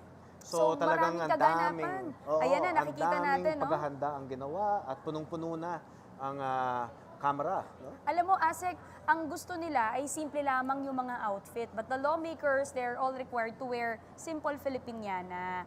Alam mo, maraming expectations eh. Sabi nga ni PCOO Secretary Martin Andanar, baka daw tumagal ng 45 minutes itong SONA or 1 hour 20 minutes. Pero alam mo naman, ang ating Pangulong Duterte, full of surprises. Minsan, sumusunod siya sa talumpati, minsan naman, extemporaneous. So, hindi natin alam. Oo nga, Dayan. Sa pagkakaalam ko, nag-umpisa yan, 28-page draft. Tapos ngayon, binawasan nila, naging 19-page draft. But that does not include the extemporaneous parts. No? Ayun, nakita natin si Senator Win Gatchalian na pumasok na po. At ito pa, Asek, no, naging yung paghahanda rin ng mga kapulisan natin, naging maganda rin at maayos. Kasi hindi rin natin kabisado minsan ng ating Pangulo, biglang pwedeng kitain yung mga relihista. Pero so far, peaceful naman daw at sumusunod naman sa rules and regulations. Kaakibat din po ng NCRPO, ang PNP at iba pang mga attached agencies. Nandyan din ang MMDA, mga public safety officers. Nandyan din pong CHR para siguraduhin walang nalalabag sa karapatang pantao ng ating mga relihista. At Mabalik tayo. nandyan si Senator Pia Cayetano. Yes, Senator Pia Cayetano. At ang ganda ng kanyang outfit at kulay ng kanyang outfit. Tingin ko mayroong Mindanao inspiration. That's right. Ang mga patterns. Although hindi ako expert dyan, Dayan. Mamaya, no, pagdating ng ating Pangulo, yung iba ine-expect na 3:30, dadating si President Duterte. He will receive the arrival of honors to be led by Armed Forces of the Philippines Chief of Staff, Benjamin Madrigal Jr. Kasama rin po dyan ang Sergeant at Arms ng House of Representatives and Senate. So, maraming nag-e-expect no, sa mga pag-uusapan. Asek, maraming magagandang mga projects and programs na nilatag. Kanina yung mga na-interview natin ng mga different government agencies. Imagine, ilan lamang pa yun ha? Pero ang lawak ng mga napasang batas, ang lawak ng mga magagandang projects and programs na hatid ng Duterte administration. And again, actually, yung part ng economic agenda ng ating Pangulo, nabanggit ni Secretary Dominguez kanina, is to alleviate poverty, to reduce poverty rate from 21.0 noong 2015 down to 14% by 2022. That's right. So, at yung estratehiya na sabi niya na sinusunod ng Duterte administration ay dalawa ang prioridad. Una, palakasin talaga ang ating investment sa infrastruktura from a high of to a high of 7% of GDP by 2022 at in the first time for the first time in history, Dayan, nalagpasan natin yung goal natin na 5% of GDP ay gagastusin natin sa infrastructure development. Ibig sabihin yan, maganda yung pag-usad, pagpapatakbo ng ating infrastructure development program. That's of course through the Build program. Yan yung Golden Age of Infrastructure. At saka nakita natin yung ganda ng programang ito. Inaasahan pong 28 projects ang matatapos under Build program bago po matapos ang termino ng ating Pangulo by 2022. Naramdaman na natin, no, Asek? Yung 28 project na yan, out of the 75 flagship, yan ay yung malalaking projects. Meron din tayong libo-libong mga proyekto sa kanayunan, sa mga probinsya natin na minamanage din ng ating mga infrastructure agencies na sabay-sabay. So, more than 10,000 projects, road widening, bridge strengthening, health facilities, mga classrooms, at iba pang mga infrastructure projects na talagang ang nakikinabang dyan ay ang ating mga kababayan sa mga probinsya at sa labas ng mga highly urbanized cities. And ASEC, we also want to highlight, no, talagang yung rating ng ating Pangulo sa recently conducted Pulse Asia, 85% as the most trusted government official category, no? Ang taas ng performance rating ng ating Pangulo. Ibig sabihin, maraming Pilipino po ang masaya sa mga programs at projects ng Duterte administration at tunay ngang may inclusive growth dahil nararamdaman ng bawat mamamayang Pilipino yung pagbabago. At ang ganyang klaseng rating, hindi yan nangyayari sa kalagitnaan ng termino ng That's isang right. Pangulo.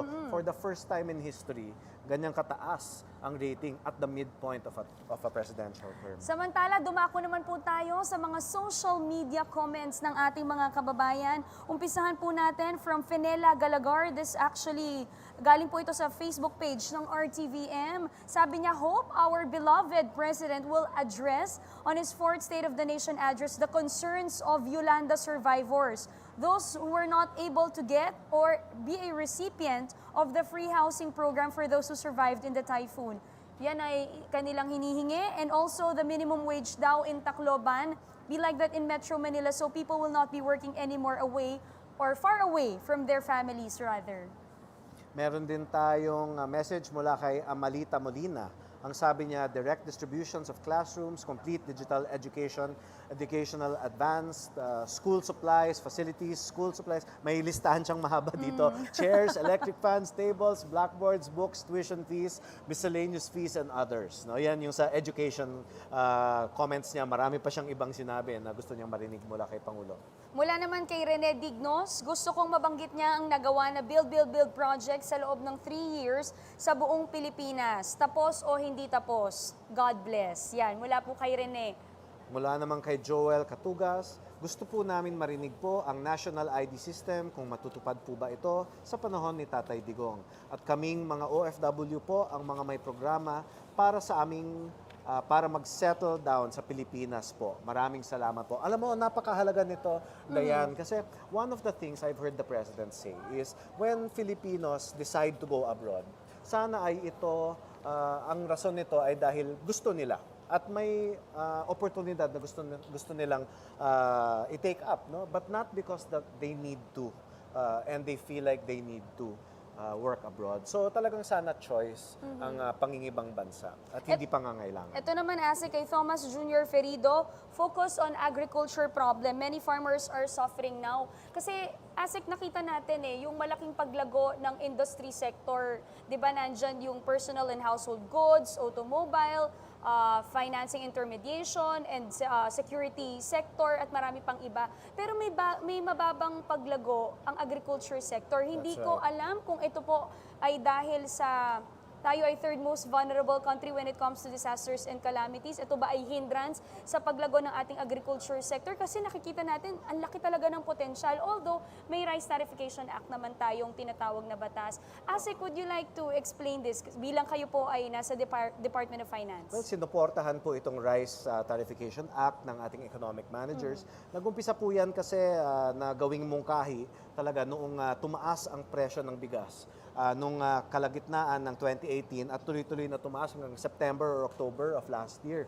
Ang nangyari nga talaga, ang rice inflation, ang pinakamalaking contribution dun sa inflation rate na napakataas ng September or October of 2018.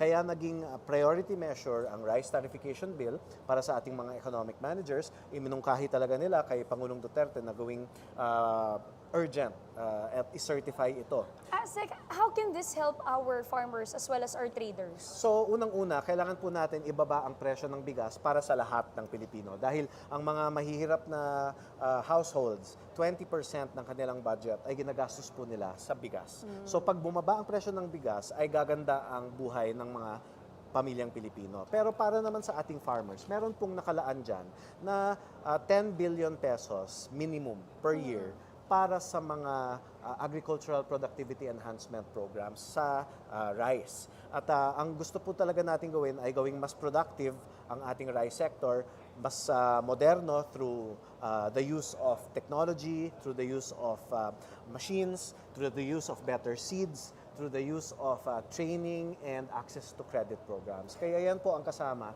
doon sa ating rice fund na minimum ay 10 billion pesos per year. So we hope na nasagot natin itong katanungan ni Thomas Jr.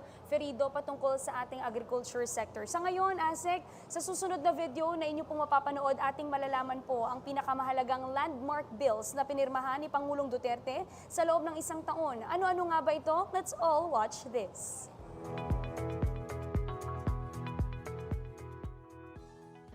Sa panunungkulan ni Pangulong Rodrigo Roa Duterte, malasakit sa kapwa Pilipino ang naging focus ng ilan sa mga landmark bills na naisabatas sa taong 2018 hanggang 2019. Noong July 27, 2018, pinirmahan ni Pangulong Duterte ang Republic Act 11054 na mas kilala bilang Bangsamoro Organic Law. Itinatakda ng batas na ito ang pagtatatag ng Bangsamoro Autonomous Region in Muslim Mindanao o BARMM. Nariyan din ang Republic Act 10931 o ang Universal Access to Quality Tertiary Education Act na sumisiguro sa kinabukasan ng ating mga kabataan sa pamamagitan ng libreng tertiary at technical vocational education sa mga state colleges and universities at technical vocational institutions ng gobyerno. Maituturing rin na larawan ng malasakit ang pagsasabatas ng Universal Healthcare Act. Sa panukalang batas na ito, lahat ng Pilipino ay mabibigyan ng quality healthcare services sa pamamagitan ng National Health Insurance Program. Pinahalagahan din naman ni Pangulong Duterte ang kapakanan ng mga persons with disability o PWDs sa pagsasabatas ng Republic Act 11228 o ang Act Expanding the Benefits and Privileges of Persons with Disability. Binibigyan ng batas na ito ng mandatory PhilHealth coverage ang ating mga kababayang PWD. Inamyendahan din ito ang Republic Act 7277 o ang Magna Carta for Disabled Persons.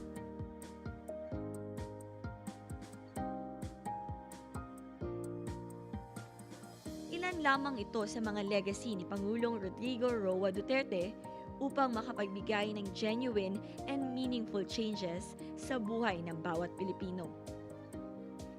My gift to you is that I will work, one, to preserve the nation and two, to protect the people. Alright, ngayon, ilang oras na lamang inaantay natin once again, ASEC, para sa 4th of the State of the Nation address ng ating Pangulo. Nakapanayam natin kanina si NCRPO Chief Eliazar at sinabi niya doon yung kaayusan sa labas at of course yung pag-deploy ng mga kapulisan. We're hoping for the best na sana walang kaguluhan between of course sa protesters and sa mga Duterte supporters. At tulad ng nasabi kanina, Dayan, ay magkahiwalay naman yung programa, yung location ng kanilang mga programa. At alam din natin na mayroon tayong polisiya ng maximum tolerance para sa ating mga At importante protesta. dyan, yung naging dialogo or meeting ng PNP, ng NCRPO between sa mga leaders ng mga protesters.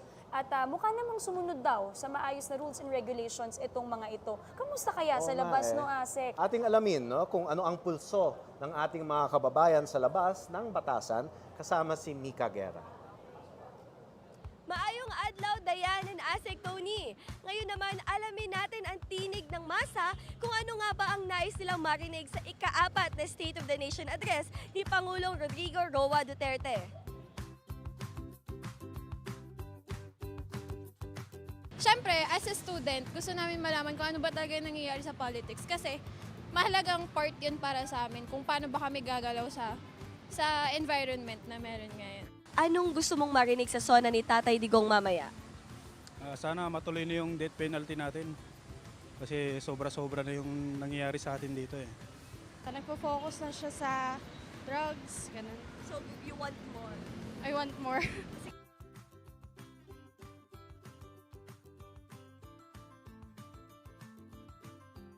Ma'am, magandang araw po.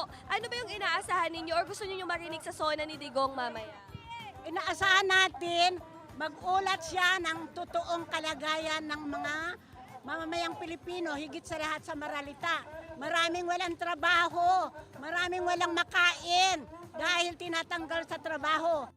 Siguro gusto ko marinig yung yung mga achievements talaga para malaman ng lahat. Kasi minsan, hindi napaparating sa madlang people yung yung mga achievements na napakarami nang nagawa.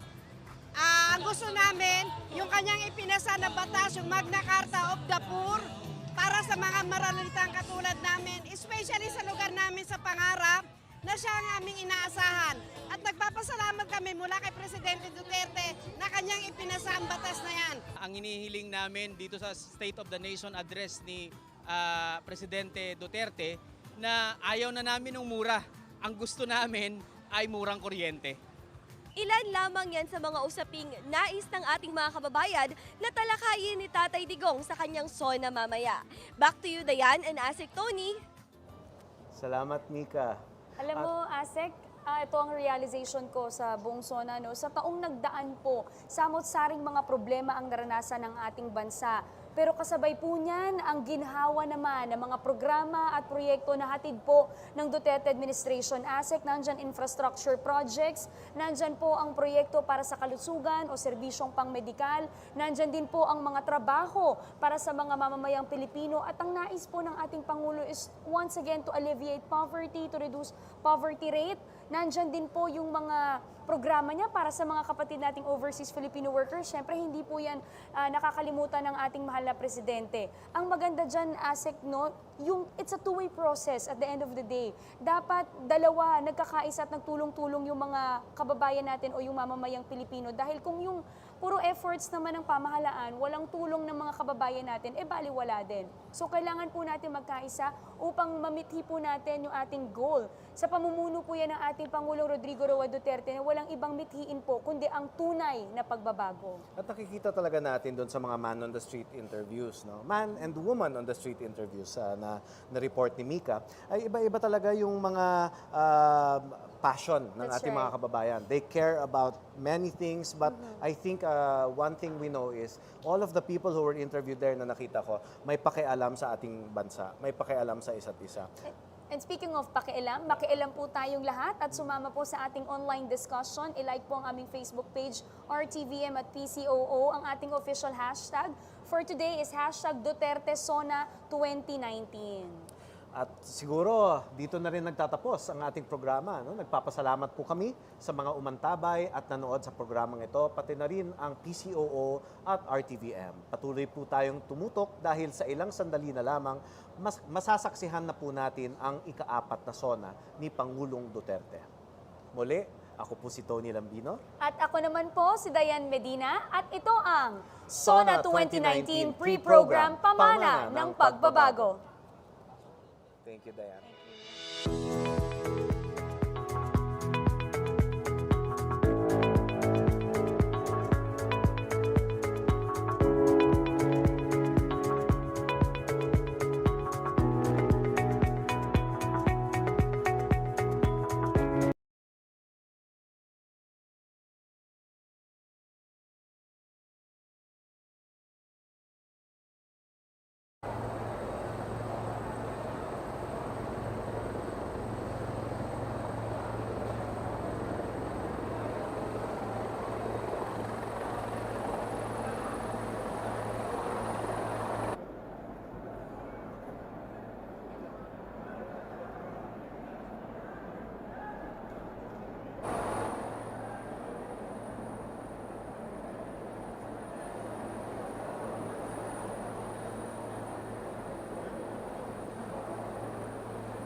1, 2,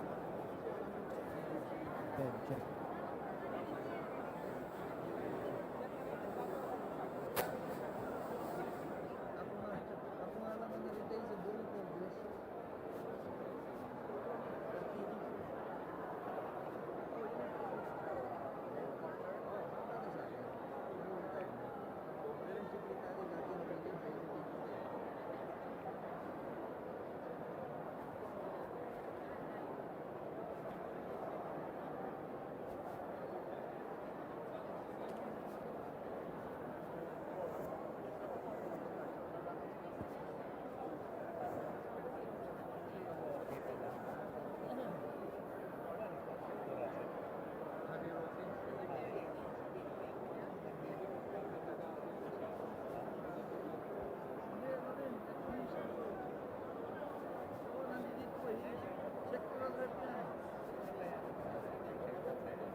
Yes, senyor. Nandito kami sa mismong, nasa tuktok kami.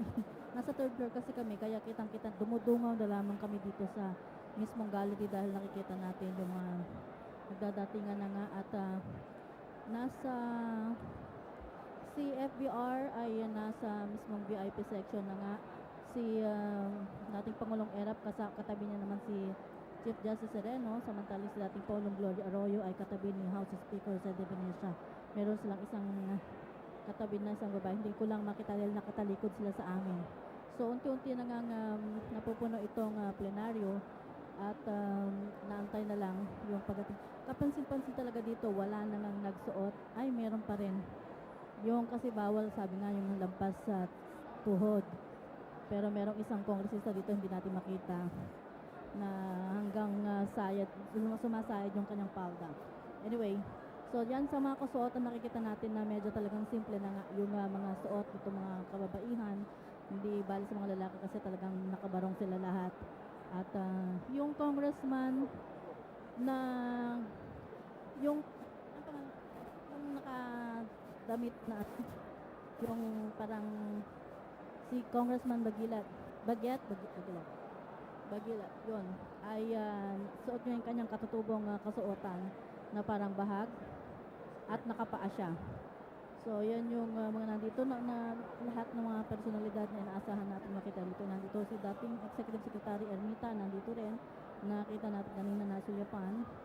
At yung miyembro ng Diplomatic Corps ay nandito rin. Yung Dean of Diplomatic Corps na si Father Giuseppe Pinto, nandito rin sa VIP section. So, medyo nahirapan Basta pag inabot ko to, mag-on na siya.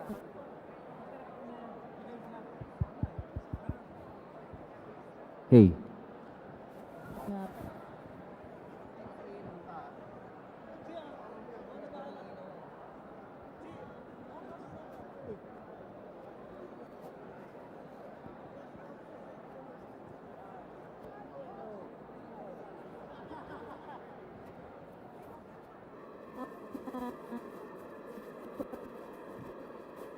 Nakita natin para dito sa mismo people. At habang naman ang kamera, nakikita dito yung makikita.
Attention please, attention.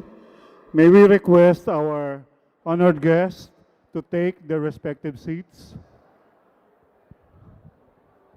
Repeating the announcement, may we request our honored guests to please take their respective seats. Thank you.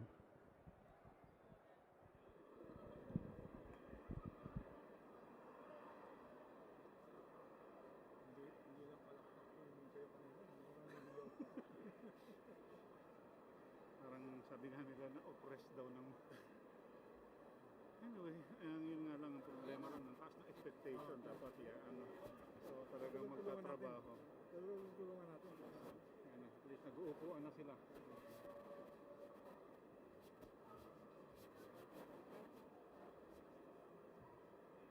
Honor guard, pumasok na. Okay, if you...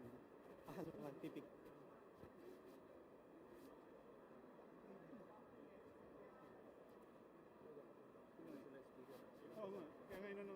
puno eh. Sinong maunang papasok? Postin?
Mahaba ba yung speech? Mahaba tayong antay dito. Ano?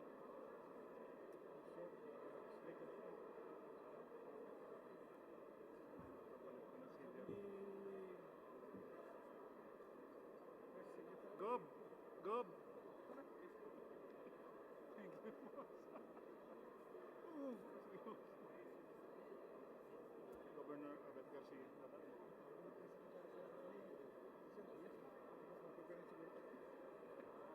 Switch mo. So, okay. Ito mo na ba pangkitin? We have to meet the president down there. We have to do a convening here. This is now. We also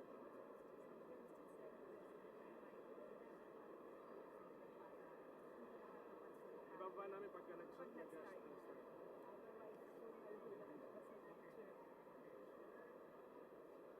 How was your election? Contentious ba? Okay din sa ako. Okay din sa ako.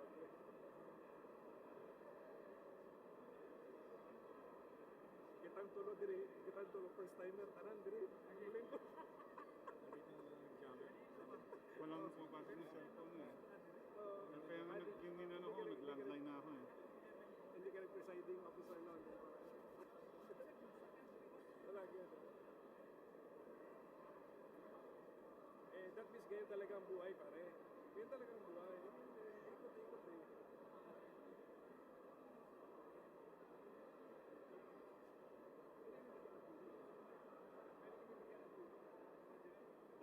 Gusto mo tubig? Gusto mo water? Kahit nakabattle na siguro, dito pala ikot.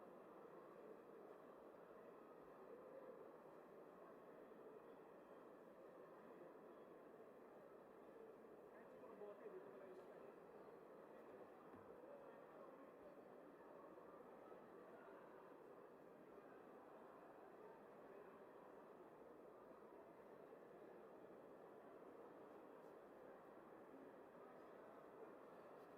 Punong iba rin.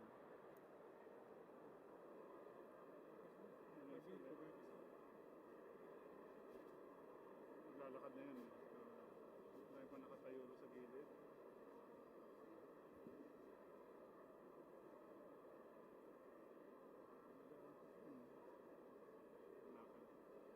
Hindi natin si tatay, wala na nag-ani.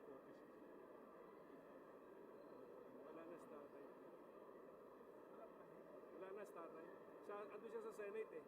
Wala na, hindi ko na siya nakikita. Hindi ka po yan, tingali. Hindi ka po yan.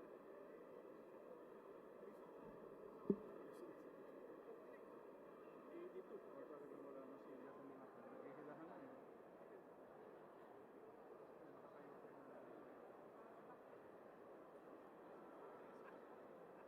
Kailangan na ng gano'n, no? Kailangan na ng reseta.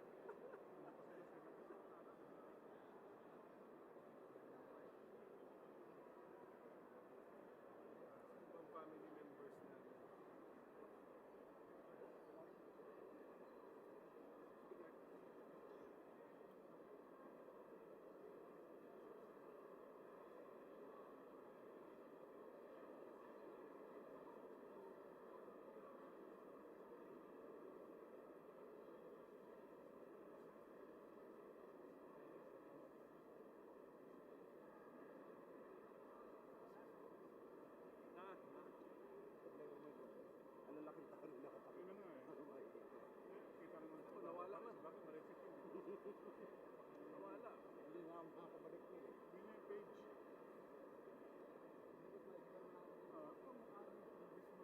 Wala. Makakanda ba? Hindi pa.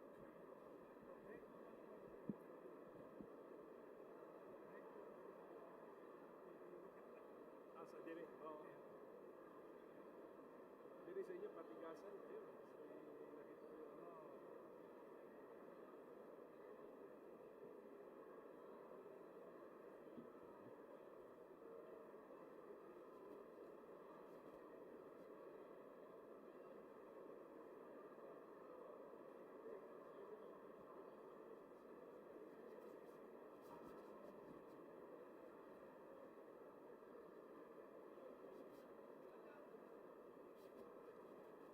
Nakita ko yun.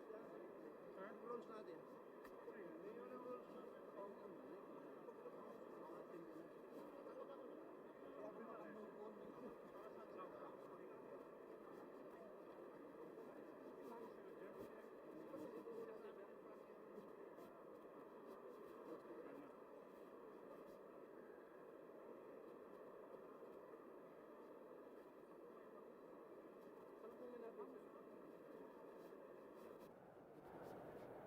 Then muling, then salubungin natin siya pag sakalingkod ka. Ipasettle na to, then tindog to.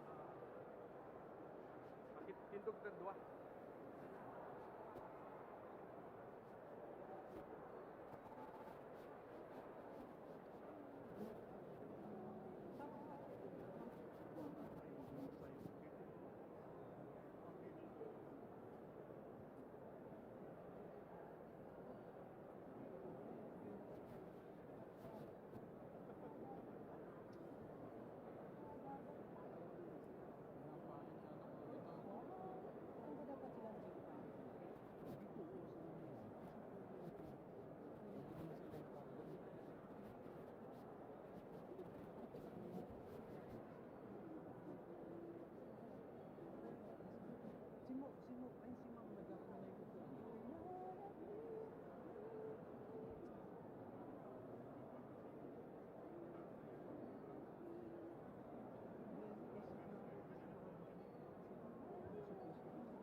Yes, yes, señor. Yes, señor. Yes, señor. Yes, señor. Señor. Señor.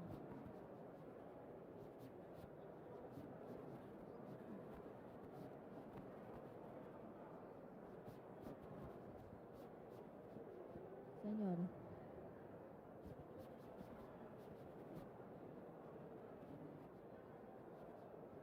Si 2-3 nga, check natin. Line natin. Line.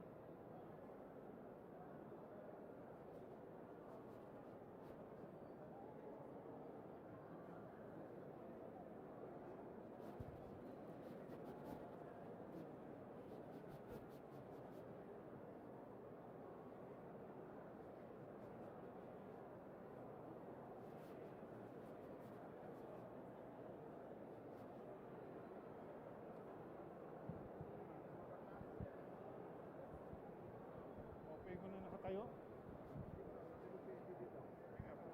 Dapat magpapapirma ko na auto. 1 minute to.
Stay ka na siya sa reception? At reception siya. Okay.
para sa pagbabago. Sawa na ang bayan ko sa magnanakaw na trapo.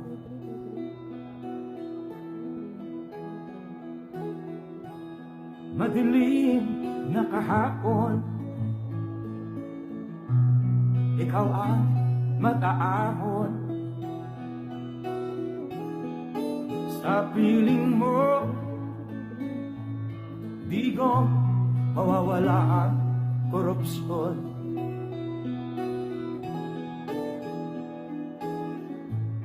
Tayo na, Pilipinas, tayo na magbago. Hawak kamay tayo para sa pagkasenso. Ikaw at ako, tayong lahat kay Rodrigo Duterte, para sa tunay na pagbabago.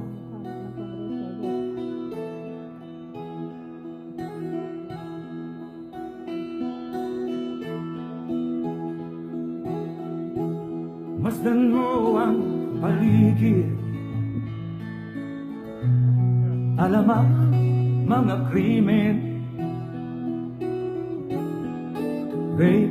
Ladies and gentlemen, the President of the Republic of the Philippines, President Rodrigo Roa Duterte.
On the part of the Senate, the joint session is called to order. On the part of the House of Representatives, the joint session is called to order.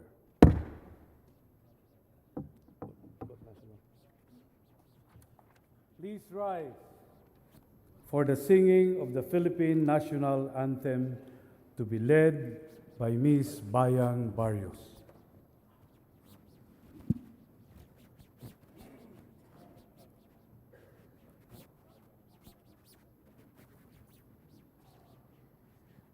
Bayang magiliw, perlas ng silanganan, alab ng puso, sa dibdib mo'y buhay. Lupang hinirang, duyan ka ng magiting, sa manlulupig, di ka sa simoy at sa langit mong bughaw. May dilag ang tula at awit sa paglayang minamahal. Ang kislap ng watawat tagumpay na nagniningning. Ang bituin at araw niya kailan pa may di magdidilim. Lupa ng araw ng luwal, hatid pagsinta.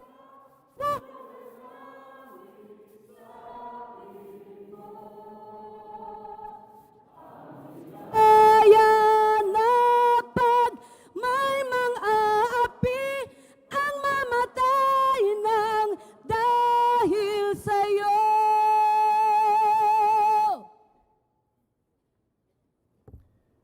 Please remain standing for the nation's prayer.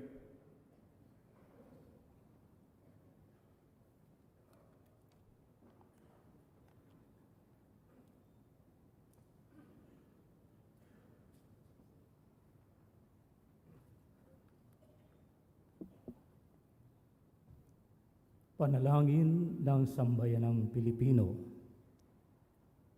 Mapagmahal at makapangyarihang Ama, Ikaw ang pinagmumulan ng lakas, liwanag at karunungan. Ikaw ang dakilang amang karapat-dapat sa lahat ng aming parangal, papuri at paglingap.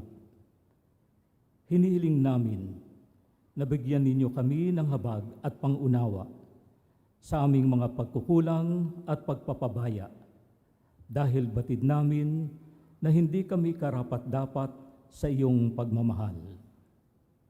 Panginoon, lubos kaming nagpapasalamat sa lahat ng biyaya na ibinigay ninyo sa amin at sa lakas na ipinagkakaloob ninyo upang malampasan namin ang lahat ng mga pagsubok.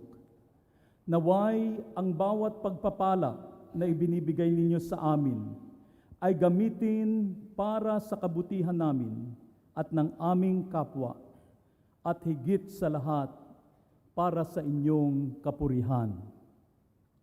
Ama naming may kapal, pakinggan ninyo nawa ang aming kahilingan. Tulungan ninyo ang aming Pangulo, si Rodrigo Duterte, at ang pangalawang Pangulo, si Maria Leonor Robredo, upang sila ay patnubayan ng banal na espiritu sa bawat hakbang na kanilang tatahakin. Gabayan ninyo ang lahat ng mga pinuno at naglilingkod sa pamahalaan upang ang mga puso nila ay magkaroon ng kababaan ng loob at sila ay matutong magmalasakit para sa mga dukha at nasa laylayan ng lipunan. O Allah na makapangyarihan at mahabagin, naway lahat ng lingkod ng bayan ay matuto na mamuhay ng payak, maging bukas palad at magtaglay ng katatagan ng loob. Dalangin namin ng pagmamahal para sa bayan at pagsasakripisyo ay mamayani higit sa sariling adhikain, habang ang laban sa karahasan na nagaganap, naway ang mga tagapangasiwa ng ating batas ay mapangalagaan at mabigyan ng proteksyon. Kalingain mo kami mapagmahal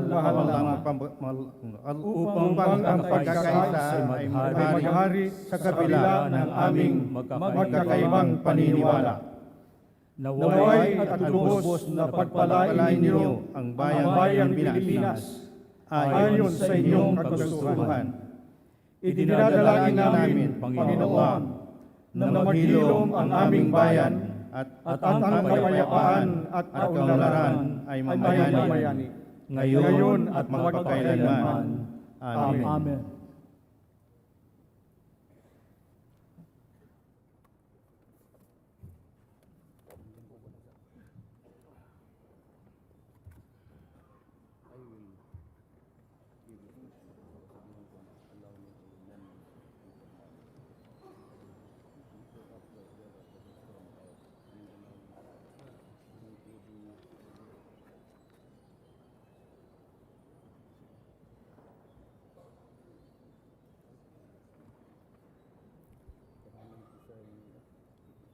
Ladies and gentlemen, honorable members of Congress of the Philippines, the President of the Republic of the Philippines, President Rodrigo Roa Duterte.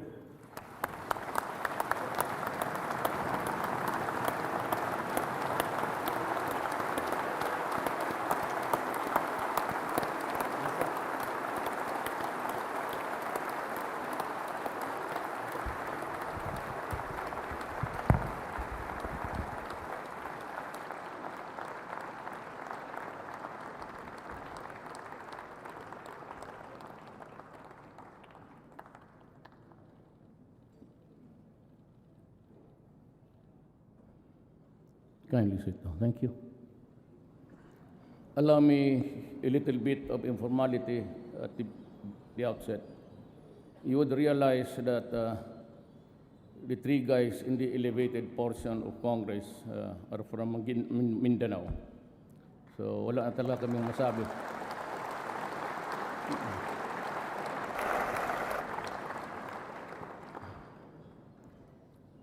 Senate President Aquilino Pimentel III, members of the Senate, Speaker Pantaleon Alvarez, and the members of the House of Representatives, Vice President Maria Leonor Robredo, President Fidel V. Ramos, President Joseph Estrada, President Arroyo, Chief Justice Maria Lourdes Serrano, and the justices of justices of the Supreme Court, His Excellency Papa Nuncio, and members of the Diplomatic Corps. We cannot, well, of course, I have also to greet the Executive Secretary, Salvador Medjaldia, the members of the Cabinet, fellow workers in government, my countrymen. We cannot move forward if we allow the past to pull us back. Finger pointing is not the way. That is why I will not waste precious time dwelling on the sins of the past or blaming those who are perceived to be responsible for the mess that we are in and suffering from. Except maybe to extract a lesson or two from its errors, we will not tarry because it is the present that we are concerned with and the future that we should be prepared for. Lest I be misunderstood, let me say clearly that those who betrayed the people's trust shall not go unpunished, and they will have their day in court. And if the evidence warrants, they will have their day of reckoning too. When I decided to seek the presidency of this republic, I knew what the ills of our country were. I knew their causes, and I was briefed on those who caused the causes. I heard the people on the streets complain that justice had become illusory, that equity and fairness and speedy disposition of cases had deteriorated into hollow concepts fit only for muscular dissertations. It was and still is very sad indeed.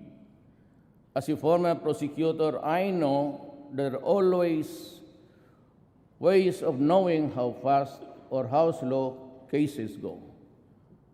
What I did was to look into the number of postponements and the time difference between each postponement and the next setting. It was simple as that. I will appreciate deeply if we all in government attend to this urgent need. I was determined then, as I am now determined and better positioned, to wage war against those who make a mockery of our laws, including those who make life for us all miserable. I wish to assure everyone, though, that vindictiveness is not in my system, just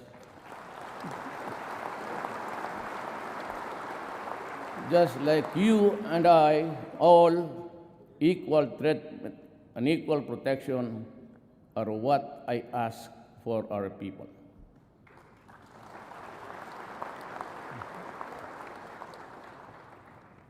But we must have the courage to fight for what we believe in, undeterred by the fear of failing or losing.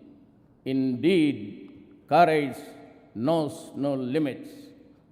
Cowardice does. At this point, there are concerns few I wish to convey to all, to the end that as I perorate on facts, figures, plans, programs, and solutions, these concerns will not dissipate or get lost along our way. Thus, to our religious bishops, leaders, priests, pastors, preachers, imam, let me assure you that while I am a stickler for the principle of separation between church and state, I believe quite strongly that there should never be a separation between God and state. During my inauguration last 2016, I said that the fight against criminality and illegal drugs and corruption will be relentless and sustained. I reiterate that commitment today, and that is why I call on the Philippine National Police, the barangay chairman, the mayors and governors, are all those occupying seats of power and authority not to lower their guard. There will be no let-up in this campaign. Double your efforts, triple them if need be. We will not stop until the last drug lord, the last financier, and the last pusher have surrendered or put behind bars.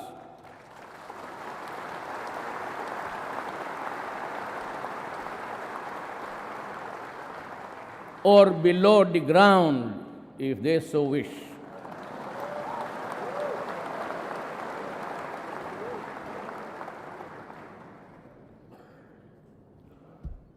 To our police officers and other officials, do your job, and you will have the unwavering support of the Office of the President.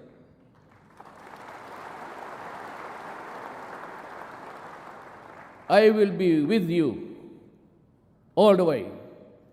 Abuse your authority, and there will be a hell to pay.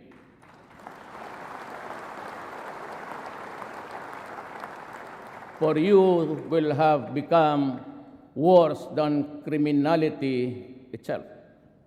I order the National Police Commission to hasten the conduct of investigation and adjudication of administrative cases against police officers involved in criminal activity and illegal activities, and prescribe policies on lifestyle checks for PNP members. In this quest, I will put at stake my honor, my life, and the presidency itself.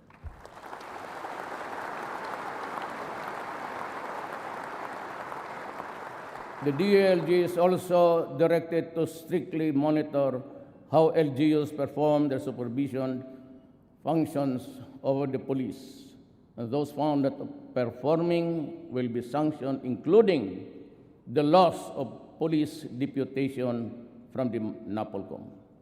Let me repeat my warning to all.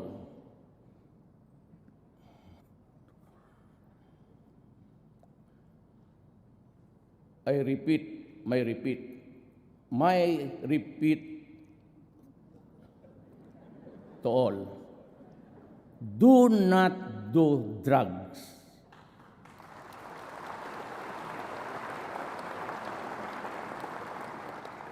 Because you will be the solution to the drug crisis that has engulfed malawak the nation.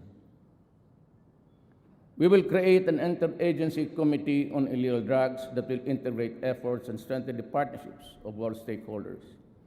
The reservists will be mobilized for information campaign against drug use and dissemination of information regarding drug rehabilitation program being offered by the government. Let us also strengthen our ROTC program to instill love of country and good citizenship. We will also prioritize the rehabilitation of drug users. We will increase the number of residential treatment and rehabilitation facilities in all regions of the country. The armed forces of the Philippines will facilitate the preparation for the use of military camps and facilities for drug rehabilitation. There can never be real, tangible, and felt development without making our people feel secure. And it is our duty to uplift the people's welfare. With this, my administration shall be sensitive to the state's obligation to promote and protect, fulfill the human rights of our citizens, especially the poor, the marginalized, and the vulnerable, and social justice will be pursued even as the rule of law shall at all times prevail. My administration shall implement a human approach to development and governance as we improve our people's welfare in the areas of health, education, adequate food and housing, environmental preservation, and respect for culture. Human rights must work to uplift human dignity.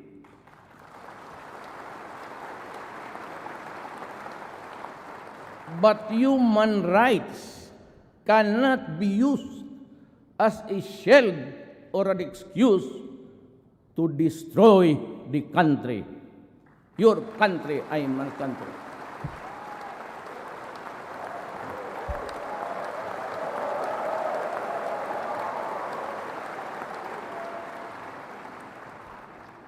Meantime, since our country continues to be confronted with internal security threats aggravated by the existence and activities of the terrorist group Abu Sayyaf, the full force of the AFP will be applied to crush these criminals who operate under the guise of religious fervor. The AFP shall enhance its capability to search and engage these rogue and lawless elements. We have to strengthen our coordination with Indonesia and Malaysia to suppress the kidnapping in the waters of our neighboring countries. We will strengthen our counter-terrorism programs by amending various laws on human terrorism, terrorism financing, and cybercrime. This is our answer to the challenges of the global developments on the non-traditional threats, transnational crimes, and fanatical terrorism. Addressing global warming shall always be our top priority, but upon a fair and equitable equation. It must not stymie our industrialization. We also endeavor to develop and cooperate partnership with nations sharing common interests and concerns with the Philippines, maintain and sustain bilateral and multilateral consultations and dialogues. We will continue to expand operation human assistance, disaster response, maritime security, and counterterrorism. We shall deepen security dialogues with other nations to build greater understanding and cooperation. With regard to the West Philippine Sea, otherwise known as China Sea, we strongly affirm and respect the outcome of the case before the Permanent Court of Arbitration as an important contribution to the ongoing efforts to pursue a peaceful resolution and management of our disputes.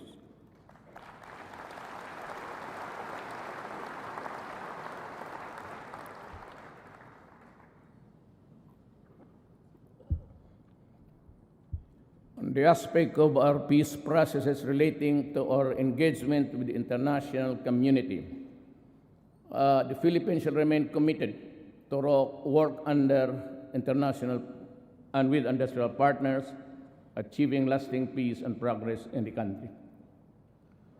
We will vigorously address the grievances that have been time and again expressed not only by the Bangsamoro indigenous peoples and other groups for security, development, fair access to decision-making, and acceptance of identities. Enduring peace can only be attained only if we meet these fundamental needs of every man, woman, and child.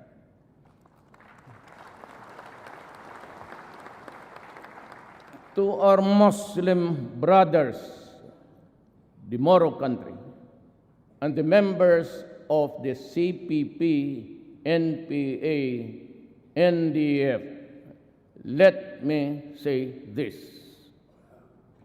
All of us want peace. Not the peace of the dead, but the peace of the living. We express our willingness and readiness to go to the negotiating table. And yet, we load our guns, fix our sights, pull the trigger. It is both ironic and tragic, and it is endless. While we extol the bravery and heroism of our soldiers, kayo, the rebels, do the same for your members and fighters. What I see instead are the widows and the orphans, and I feel their pain and grief, and no amount of cash assistance or the number of medals can compensate the loss of a human life.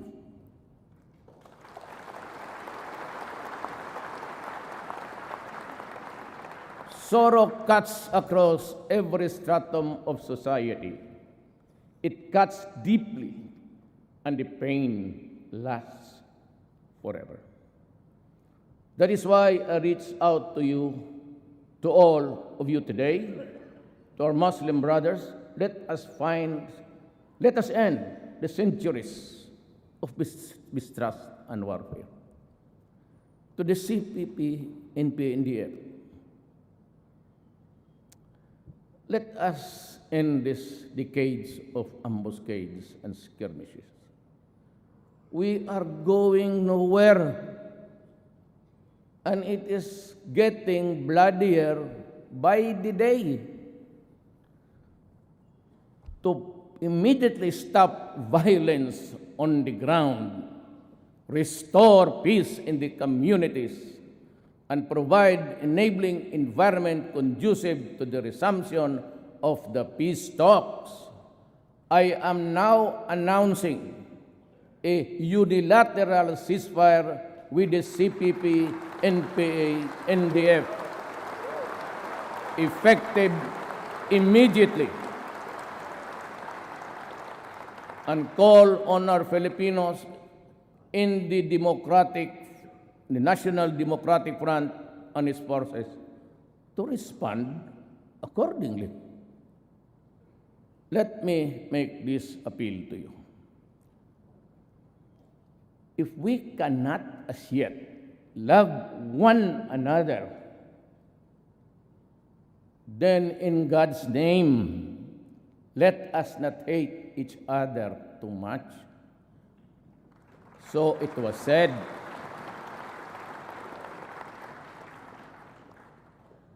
I say the same to you today. We will strive to have a permanent and lasting peace before my term ends. That is my goal. That is my dream.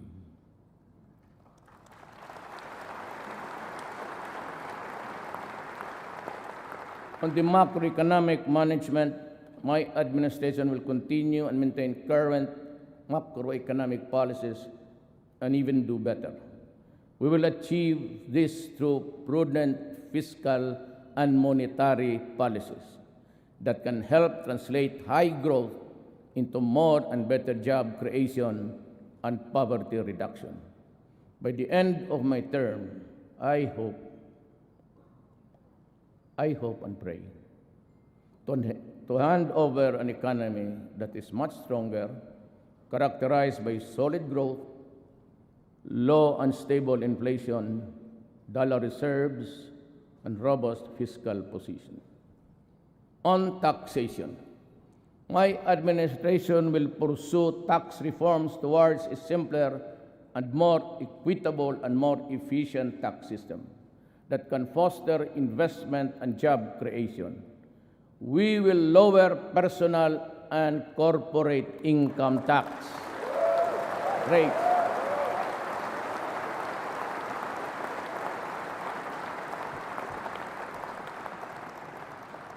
And relax the bank secrecy law.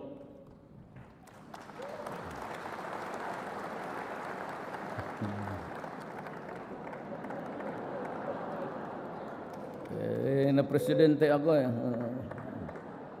Ayaw ko sana makialam dito sa mga to. Wala mo na. Well, anyway, may I continue? At the household level, there must be sufficient income for all Filipinos to meet the basic food and non-food needs for their families. We shall continue to track investments that will generate thousands of jobs each year, jobs that are suitable for the poor and less skilled members of the workforce. Reforms to ensure competitiveness and promote ease of doing business will be mandatory. Reacting to these needs, the restrictions on the economy will be needed to make more investments to come and to develop labor-intensive industries such as manufacturing, agriculture, and tourism shall be pursued. We must also invest in human capital and ensure equal access to economic opportunities. The implementation of the Responsible Parenthood and Reproductive Health Law must be put into full force and effect.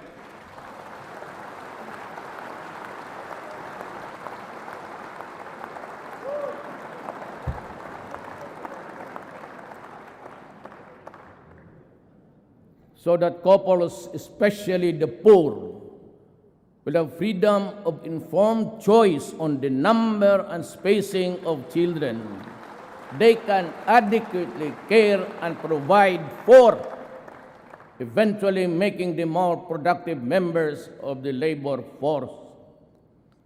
When employment is not an option, for instance, in extremely rural neighborhoods, entrepreneurship will be advocated.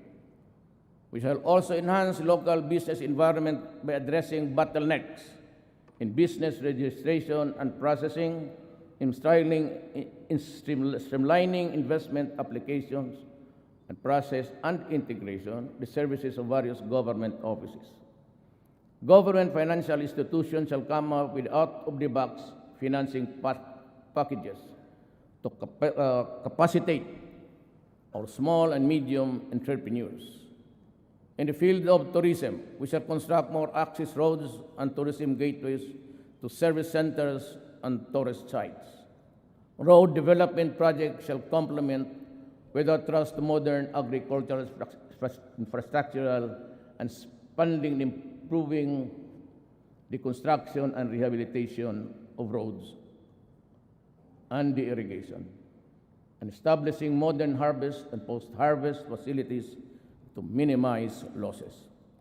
We shall also conduct a nationwide soil analysis to determine areas most suitable for rice farming to optimize production, with the use of effective soil rehabilitation and fertilization. We shall strictly enforce fisheries laws, particularly on illegal fishing, and promote aquaculture along riverbanks and in backyards. On the other hand, we will accelerate infrastructure spending, improving national roads and bridges, and implementing the Mindanao Logistics Infrastructure Network and other road network master plans. We shall pursue inter-island linkage projects. We shall be implementing structural mitigation to measure the address of the perennial flooding in Metro Manila. At neighboring areas, we shall put up new pumping stations in strategic places. The revival of the operation of the Pasig River Ferry service system is a viable option for the severe traffic congestion in Metro Manila. This serves as an alternative mode of transportation for passengers, particularly those coming from the east side of Metro, to reach specific destinations within the cities of Manila, Mandaluyong, Pasig, Taguig, Marikina, and Quezon City. Our anti-colorum campaign and out-of-line apprehension, including the removal of terminals, will be intensified, and my God, it will be done. Immediately, to address lack of road infrastructure in Metro Manila, usage of existing roads will be maximized. Thus, there is a need to cooperate and coordinate with LGUs to map out secondary routes and to consult various stakeholders, including the public transport operators. Many in government opine realistically that I would have to agree that the worsening traffic situation could be logically addressed if Congress would also accord emergency powers to the ADGs concerned. Ayaw mo, okay lang rin. Pero nakita namin, kung gusto ninyong madalian, alam naman talaga ninyo, sagad na lahat. Sagad na. Nasa inyo yan. If you give it, fine. If you don't, we take the longer route, slowly. And tanggapin ko yung pagmumura ninyo. Huwag lang sa malapit. Eh, ganun talaga eh. You done it. It's an urgent and immediate situation, solution. Gusto ninyo, madali, okay. Pag ayaw naman ninyo, because baka sabihin nyo, ang corruption naman, di okay rin. I assure you. Wala ito sa script. I assure you, this will be a clean government.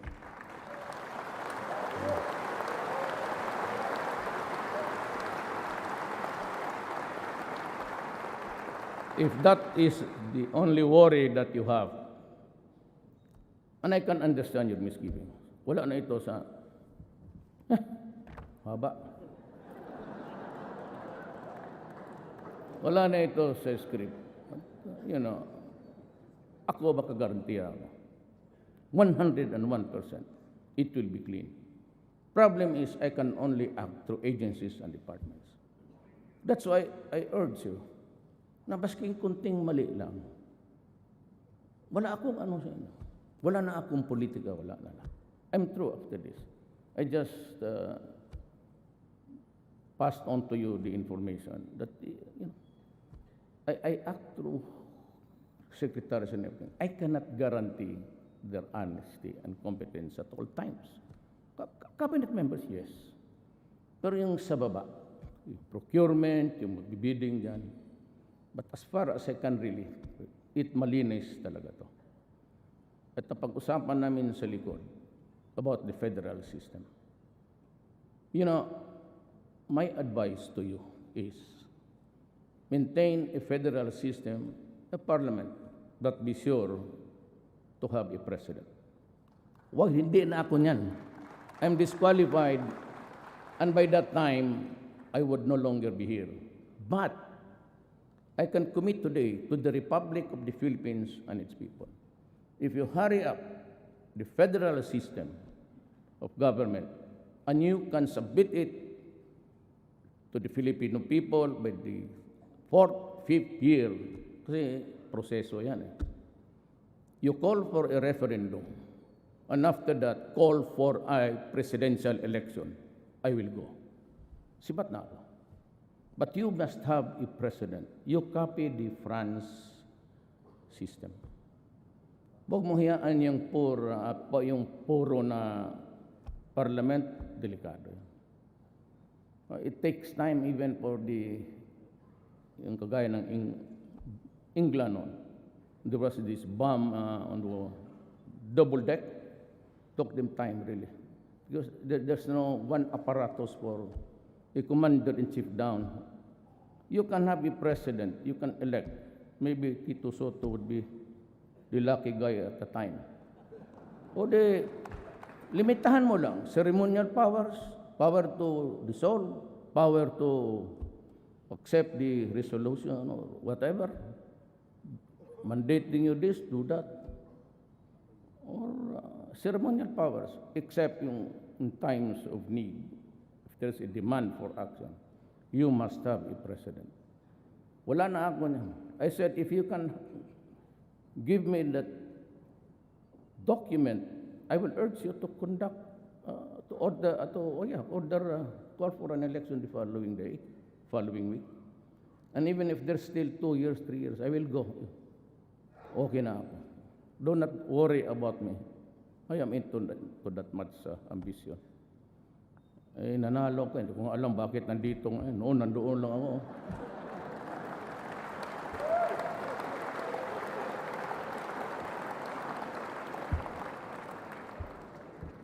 Totoo man. Sino man nagsuporta sa inyo sa akin dito? Wala man.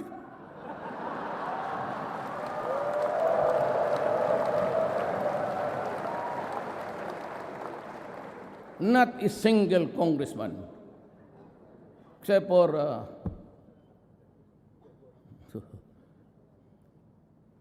2 provinces, governor. Yun lang. Wala akong barangay captain. Wala lahat. Pero ngayon,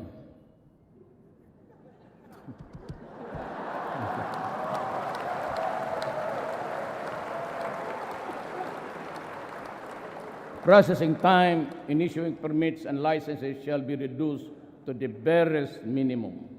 In my city, it is always 3 days for local governments. That will bind the office of the president down to the last barangay level. 3 days. 3 days. Local government. Business permit, clearances, no follow-ups. Bigyan mo ng stop. Be back next week. Tignan mo yung workload. And I will require every department, yung dito sa etas. They must have a logbook. Wag sa computer kay itong ganito na i-erase yan. Daya mong date, time, I accept the documents of Rodrigo Duterte. Then you go to your computer. You must have an actuarial projection, sir. Look at the workload. Napakabubo man naman kinama. Oh, ilan ang workload ninyo? Tapos, bumalik ka dito August 3. 3 o'clock. Yan, 3 o'clock. Ibigay mo. Ngayon, I will be establishing 8888. Only for dedicated to corruption. Pag may marinig ako sa Executive Department, even a whisper, hiwalay-hiwalay na tayo. Marami dyan sa gallery, marami dyan, walang trabaho, nag-a-apply hanggang ngayon. Hindi naman lahat kasi mayayaman yan eh. Mga asawa ninyo ata yan.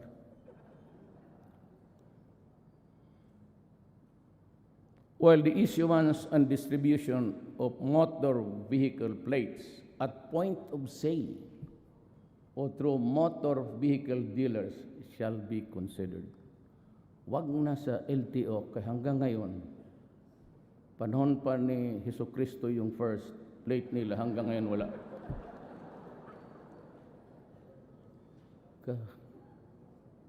Bayad na yun until daw sa awa ng Diyos. For the driver licenses, its effectiveness will be extended from the current 3-year period to 5 years.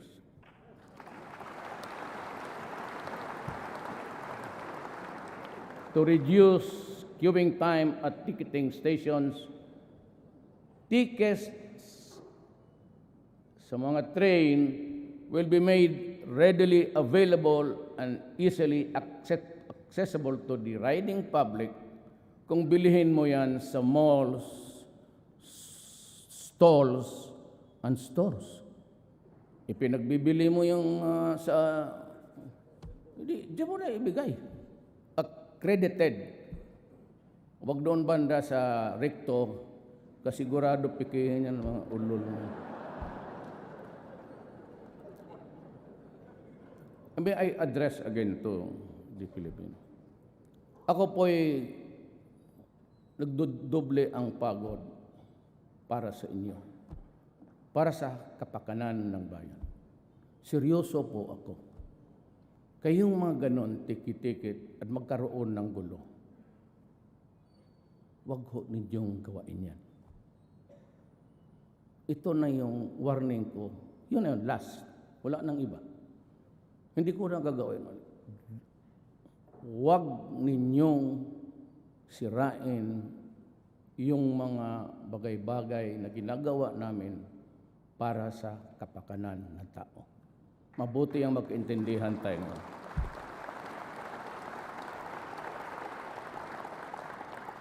Maya yung bantay kayo, kaibigan ko trag.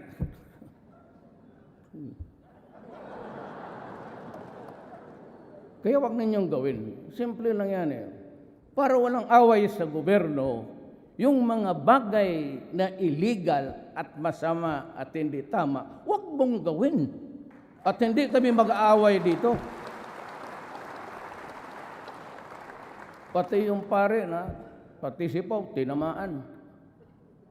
Okay, let us be clear with each other. I am for the comfort and the welfare of the Filipino. Kayo namang hindi pa bungog dyan, hindi pa pumasok yung mga droga. Kung ayaw ninyong mamatay, ayaw ninyong masaktan, huwag kayong umasa dyan sa mga pare pati human rights, hindi nakakapigil yan ng kamatayan. So huwag ninyong gawin, tapos nandiyan ka, nakabulagtad, and you are portrayed in a broadsheet na parang Mother Mary cradling the dead cadaver of Jesus Christ. Ayan yung mga yan eh. Magdadramahan tayo dito. Dito ang nakatingin kasi dito yung public eh. Alam mo, ilang beses ko na sinasabi, sa Davao, wag mong gawin. Kasi magkakaproblema tayo. He who is the cause of the cause is the cause of them all. Ikaw yung nag-umpisa, you swallow, ulitin ko, he who is the cause of the cause is the cause of them all. Kami nagtatrabaho lang. We have a nation to guard.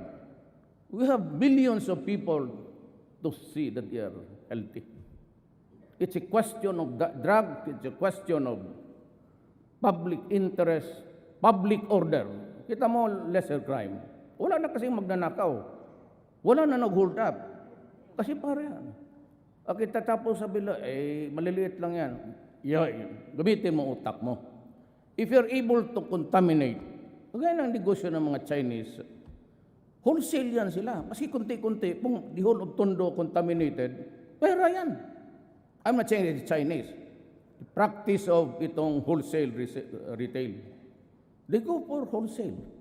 Maski na kumita lang ng isang piso dyan sa isang kaso, okay na yan. Kasi paramihan eh. Yan ang ibig kong sabihin. Now, I hope the military and the police will not react on this. It's part of the deep intelligence that we have gathered. I'm forced to come in public kasi pati yung mga pare nagaano. Alam mo, kayong mga media, naghanap kayo ng where's the big fish? Saan yung bilyonaryo na mayaman? Yung may kotse, may mga Mercedes, may... Ma'am, nandoon yan sila sa labas. Wala dito. Magdala ka ng isang batalyon na pulis para hulihin natin doon. Kung kaya natin. Didirect the traffic of drugs sa kanila. Meron silang ganito. Malaki. Real time, nakikinig sila ngayon dito. I am very 101% nakikinig sila. Doon lang, isusuri nila sa Tondo. Itapon mo dyan. Tapos umalis ka, kunin mo daw sa tindahan yung bag o package. Masabi mo nakikita ng media na kayo lang nagbabrand niya na drug lord eh. Those are not the drug lords. You, mga lieutenant, delivery boy yan. Kumbaga LBC lang yan, pati DHL, federal. Pati yung tawag nilang basura, yun yung street, Huwag kayong maghanap. Gusto niyo, sabihin ko sa inyo, puntahan natin. I'll give you the names. I'll show you the intelligence dito. Pero give me the guarantee na may magawain ka. Because I'll give you the name, I'll give you the country. Kung wala ka rin gagawa, mag-shut up ka.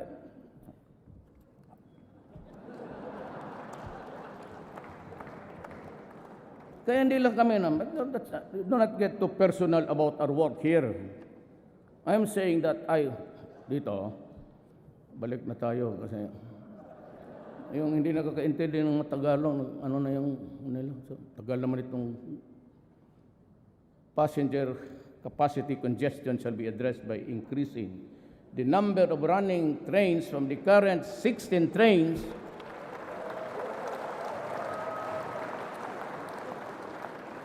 with a total of 48 cars per hour to 20 trains with a total of 60 car per hour.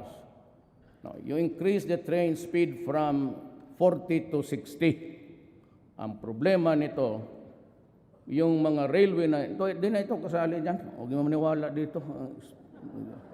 2/3 of this are mine. The other 3 is, correct yung grammar ko, yung lang nila. 60 km per hour. Problema nito, and you must agree with me, that the rails are quite aged. Most of the rails, maybe, doon pa yan sa panahon ni Marcos, Imelda. Nandiyan pa. Ngayon, sabi ni Tugadi, kaya pagbigay sa akin, sabi ko, 40 to 60 kilometers per hour. Sabi ko, Art, sigurado ka makahold ang rail niyan? Baka maputol yan, magdiretso yung train sa Cavite. Diretso sa Cavite, maglipad doon kay Tolentino. Bakit may train dito sa Tagaytay? It's quite fast. Quite fast, 60 kilometers per hour, and you're pulling something that's heavy. When it really moves, mawala ng it moves with the speed at a heavy thing, at a great speed. Mahirap mong sumasadsad kasi mabigat eh. And reduce headway time from 5 minutes to 3 minutes. Mahina lang tayo ng plano ni Tugati, mahina lang tayo ng 1 minute. Sa Hong Kong, 2 minutes, kanya 3 minutes eh. Art, ambisyoso ka. Kaya mo kayo ito. Specifically for the LRT, the operating hours shall be extended from 9:30 to 10:30 p.m. Kasi marami pa mga bata mag-uwi niyan. And to absorb more passengers, delays in the procurement of additional trains shall be addressed soonest. Now, yan ang sinasabi ko. If you want the long way, fine. Wala akong problema.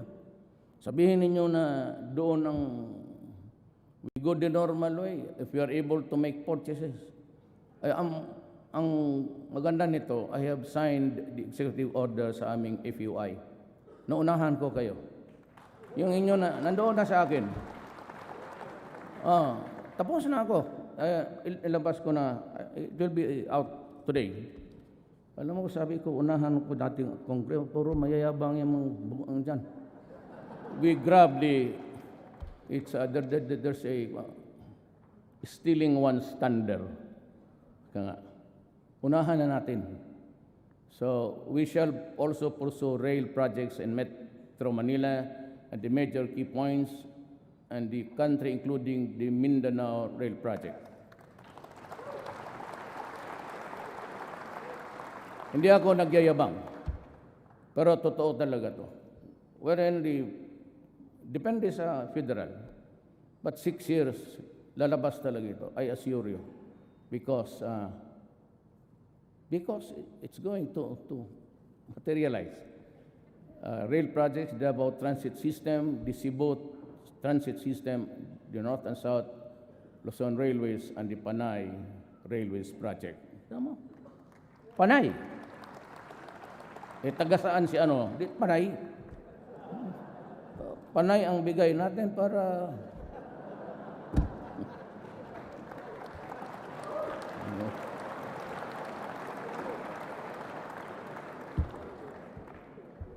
sabihin naman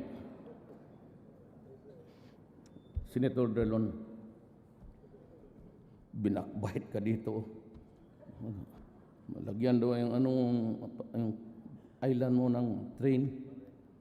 May tawa pa. Binabakbait ka dito. Sumbong man yan.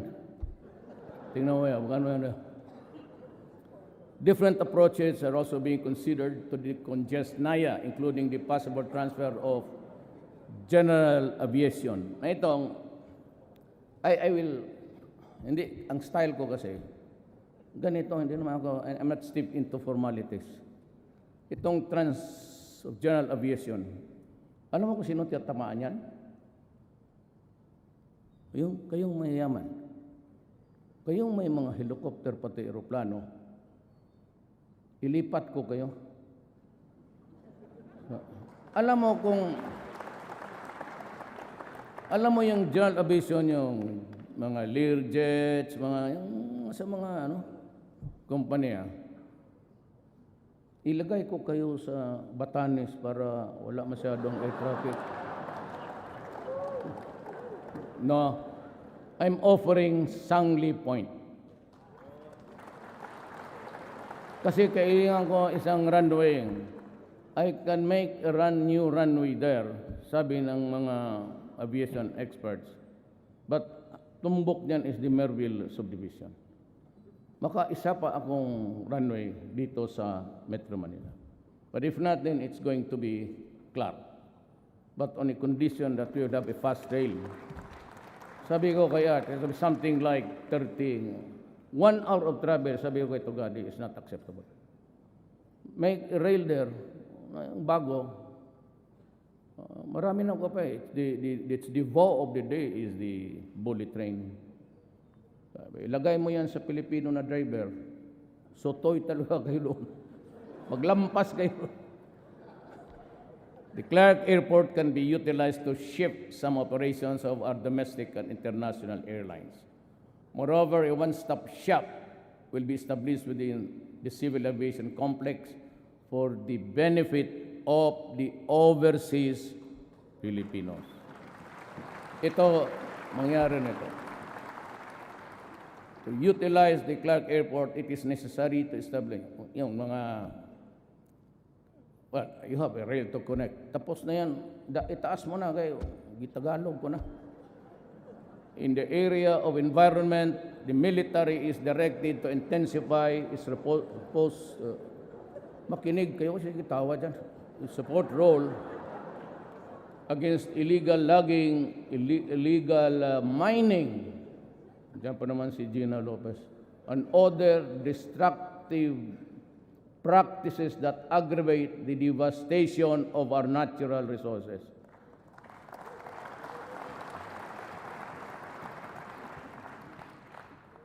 I have to protect the country. Many are complaining against the appointment of Gina Lopez.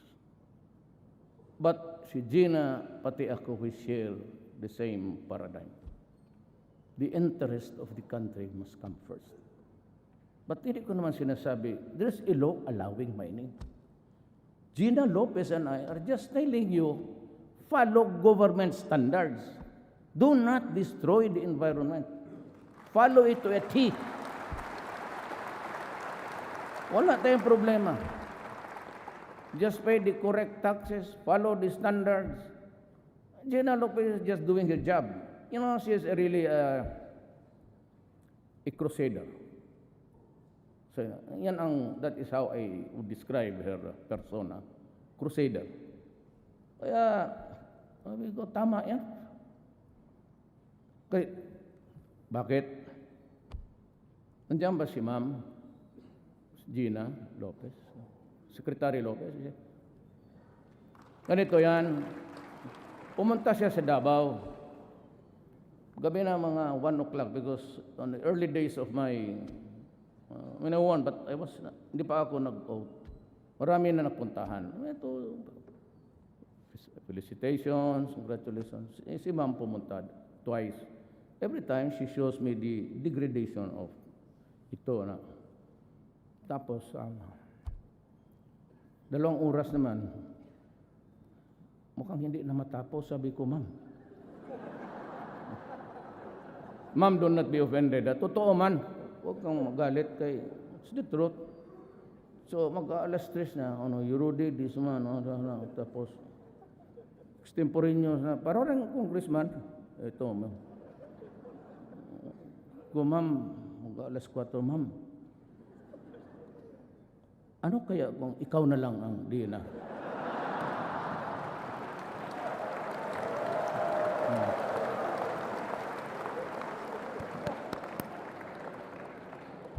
Bigla rin siya nagsagot ka, totoo ka? Namasik ka ma. Hindi yung, oo.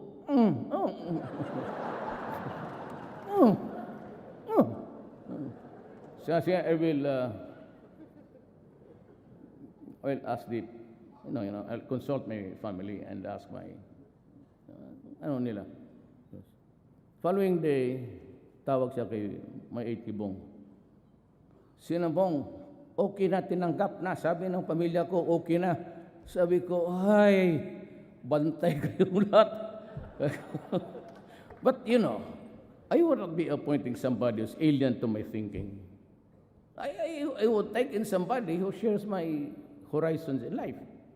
Especially yung degradation ng tama yan, she's a crusader and she will continue. And dito naman lagay is, the DNR is likewise directed to review all permits granted to the mining, logging, and other environmental sensitive activities to ensure compliance with government standards.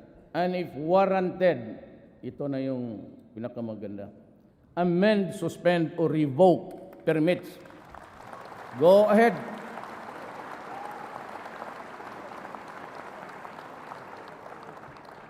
I'd like to thank God that I had this opportunity, really. I never thought umabot ako dito.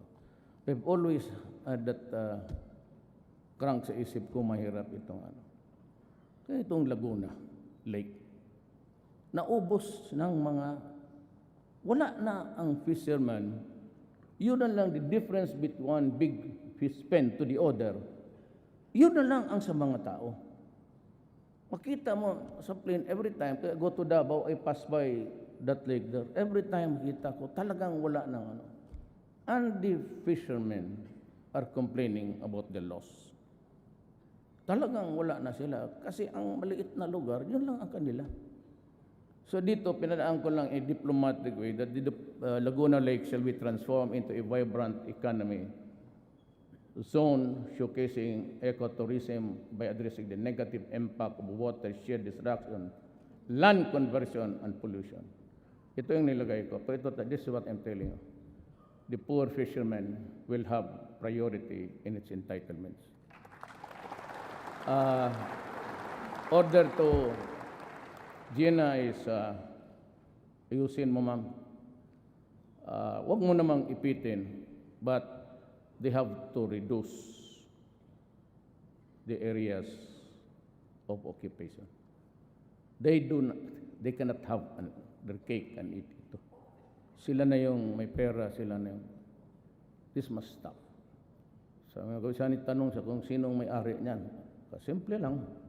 Mga general, mga mayor, governor, baka congressman. I mean, this is not personal. This is something which I feel that I must do because it is the right thing to do.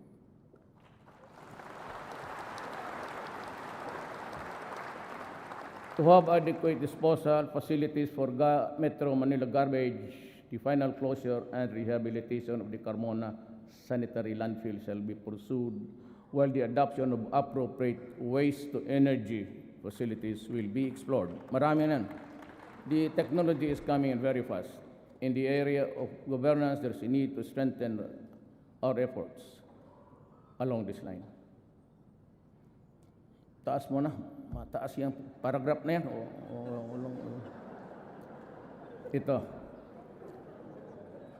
Select the best answer dito. Ang taas nito. Huh? Mabubuang ka.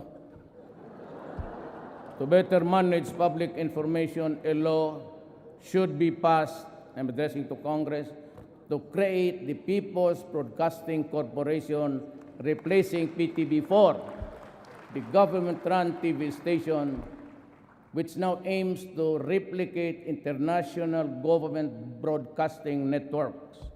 Teams from these international news agencies, I'd like to mention that those interested, BBC, are set to visit the country soon to train people from government-run channels to observe, ito ang gusto ko, total pera naman ng tao, to observe editorial independence through innovative programs and intelligence treatment, analysis of reports, as well as the development of national and international significance. The Government's Bureau of Broadcast Services, better known as the Radyo ng Bayan, shall undergo upgrading to make it financially viable and dependable for accurate and independent and enlightening news and commentary. Radyo ng Bayan will be integrated with the PBC. As we are presently setting up a presidential communications satellite office in Davao City, PBC will also put up broadcast hubs in the Visayas and Mindanao. Davao City will also be the first site with the first Muslim channel called as Salam Television and the first Lumad channel. The PCOO shall coordinate with the Office of the Executive Secretary and Presidential Legal Counsel in implementing the recently approved EO on the freedom of information. This is the executive order. It's out. As an example, on the part of our executive branch to make transparency and integrity as yardsticks in government performance, savings, and expenses, while engaging the public to be vigilant and to participate in government programs and projects. The PCO, in coordination with the Executive Secretary, is drafting the administrative order on the Task Force on Media Killings. This government does not condone violence and repression of media.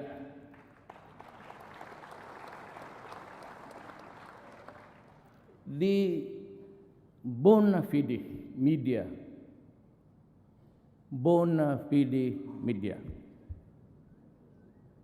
sometimes they pronounce it bona fide, but whatever that thing is, the bona fide media has always been our partner for change. Di medyo klaro yan. Anong gawin mo sa hindi bona fide media? Yan ang problema. To address backlogs, unlock prosecutorial effectiveness and efficiency, the investigation and case management processes shall be streamlined, including those for illegal drugs and heinous crimes. To eradicate the prevalent cultures of fear and silence that they have founded our justice system, I ask Congress, you, to enact the whistleblower protection law, while the present witness protection program shall be strengthened.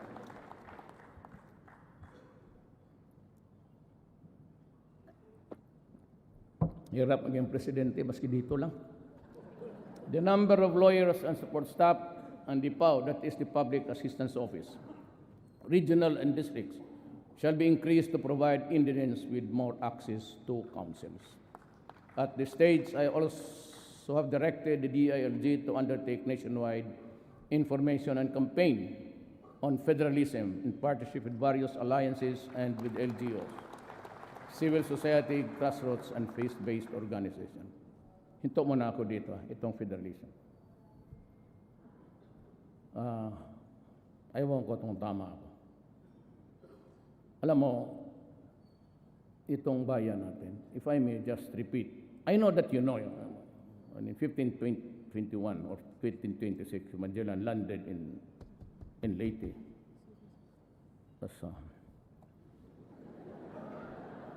Kumari ko man ito. Salamat, Maria.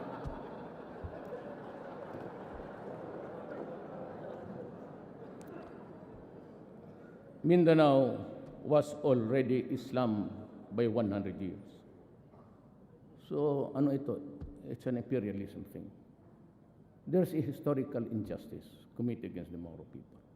We have to correct it. But it is well nigh impossible now. Kaya kayo mga kapatid kong mga Moro, alam naman ninyo, ako ay mixed. Migrant ang tatay ko ron. So, some ay mixed blood ako.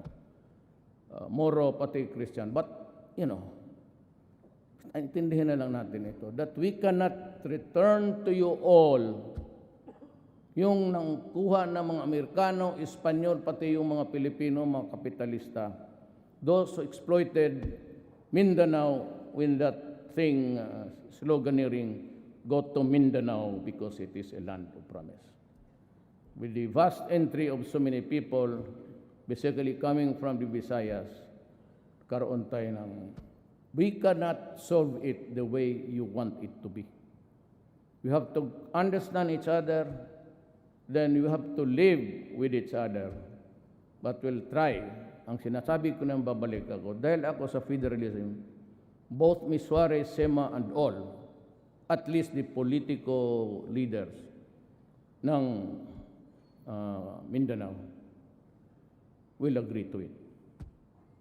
We do not, remember that ako yung, hindi ko dinidikdik yung masyadong abusaya because it is really connected with the first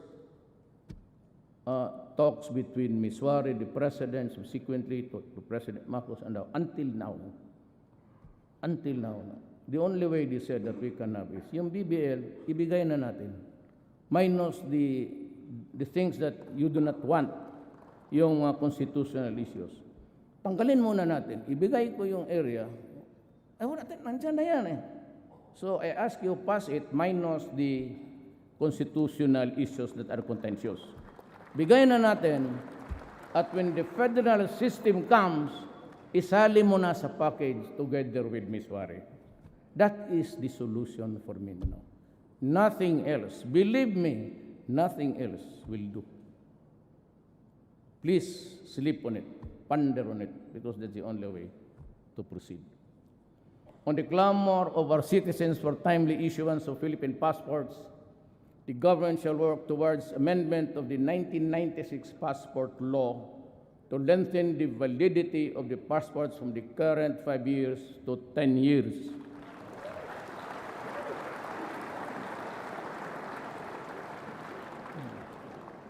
Total, kayo naman ang magagawa ng batas.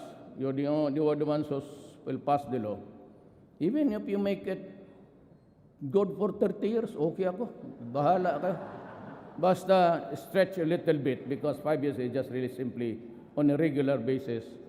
Matagal pa naman itong passport.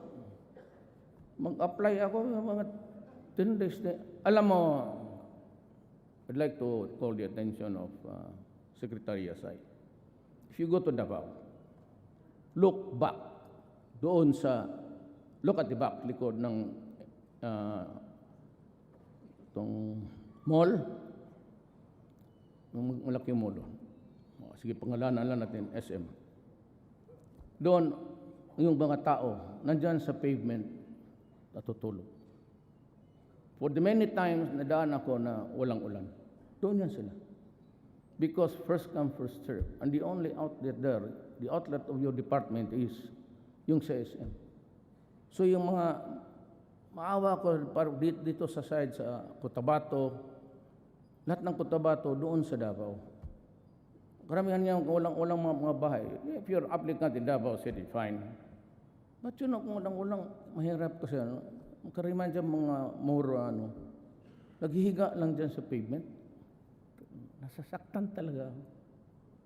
Masakit. Yung buong gabi magtayasal hanggang magbukas yung SM kasi first come, first serve.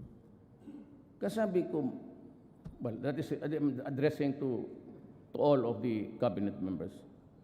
Make use of the computer. I do not want to see people lining up under the heat of the sun. I do not want people lining up under the rain na mga grado. And I want itong labor, wala na ito sa script. Yung prompter natutulog na siguro, kapindot-pindot yan. Alam mo, andyan naman yan. Sabi ko, what I want is a journal. When the applicant presents the documents, give him a shopping list. Do not add or get anything away from it. Yun na yan final. And when he complies with that, that is good. Wag mo na siyang pabalikin. Kasi kung magtawag yan ng 888, may God, puntahan ko talaga kayo. Yan ang bisyo ko nung mayor ako. Make in a difference, mayor, presidente. Puntahan talaga kita at hiyain kita sa maraming tao. And I would publicly ask you, what the hell happened to the procedure? Pupuntahan ko talaga kayo. Local, barangay, police, military, lahat. Bigyan mo ng shopping list, huwag mo nang pabalikin. Because pang magtawang ng 888 yan, tapos makita ko na the grievance is valid, bahala ka anong walang panahon, pupuntahan kita sa opisina mo and I will ask you. Bakit? Bigyan mo ng stub. You have to employ actuarial ability. That's easy. Pero pagtangkap ng tao, I'm addressing myself under me. Journal. Papirmahin mo siya. Lagyan mo doon, tignan mo sa computer. Kung mag-connect ka doon sa actuarial, hindi mo kailangan ng bubo dyan eh. Kasi matatapos siguro yan mga next month. Tapos na. Projections lang naman. Balik ka dito, August 15, 3 o'clock. Pagdating, bagay mo. Now, if it goes to Malacañang, I'll open it up. For those who have valid reasons to complain about graft and corruption, the gates of Malacañang will be open. Doon ka. Magsumbong ka. At I will be briefed by my military or aid or yung itong nagbigay ng tubig. Sir, dito maraming So, and the reason why I do not go out, I do not accept invitations. Hindi ako tumatanggap because every time I traveled around Manila, it causes a huge congestion. Kasi pag itong pag-uwi ko, di go also by projection. Paglabas ni Presidente, picture taking, gano'n. And they start to block yung roads access to the, gano'n yan. Every time ang President noon, gano'n yan. So paparahin nila yan, sabihin nila, dadaan yan by this time. And in the meantime, sirado yan. Di paglabas ko, kala mo Verde Santo. Walang sasakyan dyan. Ito pala, exponentially, ang traffic, the tail end of the traffic is somewhere 5 km. And it would take about 2 to 3 hours to normalize. Kaya hindi ako tumatanggap ng, and I hate to travel. Kasi talagang lilinis yan eh. Ito namang, kasi ang taas kasi ng entourage ng Presidente sila. Doon sa dulo may ambulansya. Hindi na ang turak, parang cortege ng. Sabi ko, 2, 3 tama. Nasa gitna lang ako. Pero ang totoo, mag-taxi lang ako dito sa likod. Sunod lang ako. Takot ba sila na, ano man makuha mo kung patayin mo ako? What for? May ambulansya ba? Dagdagan mo na ng punerarya.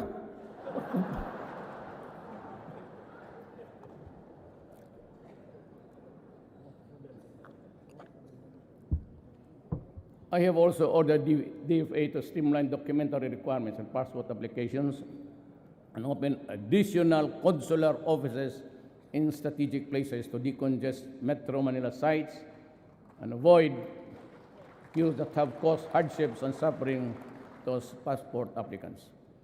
I have also ordered the newly created DICT, Information and Communication Technology, to develop a national broadband plan to accelerate the deployment of fiber optics cables and wireless technologies to improve internet speed. Ito para ito sa, alam ko, mahal kong kababayan, maligayahan kayo nito. Pagpaano mo lang yung Tagalog ko kasi, kayo, hindi kayo marunong magbisaya. Wi-Fi access shall be provided at no charge in selected public places, including parks, plazas, public libraries, schools, government hospitals, train stations, airports, and seaports. Diba? Happy lahat. All government agencies are instructed to enable their clients to submit applications for coordination, other agencies combined. Taas mo, wala na yan. Ayaw na magsalita. In the national portal, yes, because it's our parang website. Ito, we shall intensify, mainit talaga ako dito. I place it in parity with drugs. We shall intensify our war against human traffickers and illegal recruiters that prey on our migrants. To help ensure that the hard-earned money of the Filipinos overseas are put into productive use, a mandatory financial education for all migrants and their communities will be pursued with intensive encourage entrepreneurship among them. I may now also ask on Congress to consider drawing up bills consolidating and merging agencies and offices having to do the overseas Filipino to have a department that shall focus on and quickly respond to the problems and concerns. Kailangan mo ng isa. And I have asked, I don't know, Secretary Bello is here, Bebot. Wala. Absinero talaga yan. Kasi sa Cabinet of Siniro yan. Gusto ko, he will will lease some buildings din here for overseas only. At lagyan ko na i-direct all, BIR, lahat na, BIR, lahat something to do with the clearances of the police in one building, may booth lang. I said, my God, make use of the computer. So doon lang siya mag-ikot sa isang building. Ang Filipino, di na siya magpunta doon sa statistics, di na siya punta doon sa dyan sa office niya. Gamitin ninyo ang computer and you can get the results right after. Why do he has to travel to Malate, then he has come with the traffic? He can only accomplish one document at one time. And BI clearances, doon na ninyo bigay. Lahat na doon na. At kung dapat, may awa o sibilyo, pakainin niyo yung mga tao doon. Lalo na sa probinsya. Pag tingin ninyo taga-probinsya, finish it right away. Make use of the computer. O pag hindi nyo ginamit, tapon na lang ninyo. Throw away your computers, and I understand that. It would take you years to do it. Do the computers. Taas mo na, wala na yan. Ito, to help avoid squatter-like conditions in relocation sites, we urge utilities like Meralco and electric cooperatives exercise their social corporate responsibility by making direct connections to relocation sites and depressed areas. Alam mo kung bakit? Hindi na nilagyan nila dyan eh. That's why I had to talk to you ganito. Bakit? It's because walang kurente pagka mahirap ka. You do not own the land. The city engineer would not. That is my experience, 23 years as mayor. Hindi magbigay ng direct connection. Kasi hindi ko may-ari ng lupa. But that squatter there has been there for 20 years. So mag-connect sila. Pagka-connect nila, ang gamitin nila yung wire na, yung pinakamura. So it overheats because connect na lang sila kung sino yung minsan magnakaw. You know, we will have to make the adjustments. It is not for these people to make the corrections because they are not in a position to do it. We have to adjust to the needs of our people. Total yan naman yung as a squatter na yan. As long as I sit there as president, there will be no demolitions without relocations. Di talaga pa yan. Hindi naman aso yan na, just like in Davao. I'd like to make a dialogue with the businessmen. Sir, how much are you investing in this land you have bought with this squatter? So I bought it at about 60 million. Dagdagan mo ng 20 million. So, ako na ang bahala. Sabihin ko doon sa mga tao, bili tayo ng relocation site or I will provide. Government will expropriate. I will make use of the expropriation powers. Okay, ako ganun sa Davao eh. I have 20 hectares there. I will expropriate some land there. Yung malapit lang. Then sabihin ko, this 20 million will help your journey to a new land. And I will urge everybody na yung mga bagong mga factories, doon sila magtayo. Magtiis-tiis lang muna kayo. In the meantime, you have to mitigate the hardships of these people. That's the only way to do it. Pero yung sabi, demolition, walang matirahan ng tao. Total, you sat on your rights for many years. Eh, bakit mo ngayon pipilitin mo ako makaproblema ng gano'n? Eh, may iba kasi hinahayaan nila. For 10, 20 years, they do nothing. And when the time comes na pagbili lang nila, eh, tayo ngayon disturbuhin. O di gumastos ka, para mas madali. Just add a little bit more. And there will be at least peace. Pag hindi, wala yan. Fight na naman yan between government and the tawag nila squatters. Squatters man talaga yan. Masasaktan lang, mamatay for no reason at all. Eh kung mayaman ka, bigyan mo naman ng kunting provide a relocation. And I'd be glad to talk to the people and say, go, it is not yours. I have directed the concerned regulatory agencies to prioritize the issuance of required permits for power development. Okay yan sa akin. Ang problema, sandali na to. Para ka dyan. Yung mga environmentalist, meron tayong kasi marang yung coal,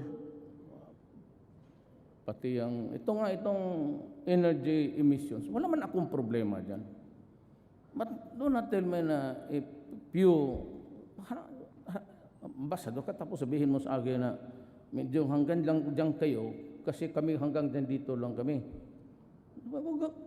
Ano? Kayo umabot dyan, you are now in the apex of your industrial might. But along the way, you were the first America, China, Europe, kayong bumbabog ka. Until now, we contribute only something 0.0. So if you put so much restrictions doon sa treaty na yan, the treaty which we are trying to, it's still here in the Senate, let us be very clear on this. We need to industrialize. We need the power. And therefore, the emissions would also be considered. You just can say if I establish 5 economic zones here, and you start to say that you're spewing so much carbon footprints, mahirap yan. I mean, it's hard. I cannot just agree on anything that will delay. I'm only good for 6 years. And tend to do something during my term. Now, I'm sure that the heavy machineries would come in, and even the power. Cheapest is coal. So ito naman, locally, you get in trouble with Gina. So we'll just talk sa cabinet na lang. Si Gina naman is a very fine lady. Huwag ka na magsimangot sa harapan yan.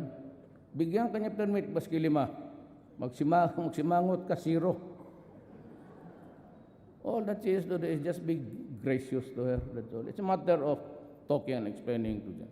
But if it is you're using the state-of-the-art technology, and I've seen it several times in the other power plants in this country, if it is really a good one, then we will consider. I said because we need the energy to power our industrialization.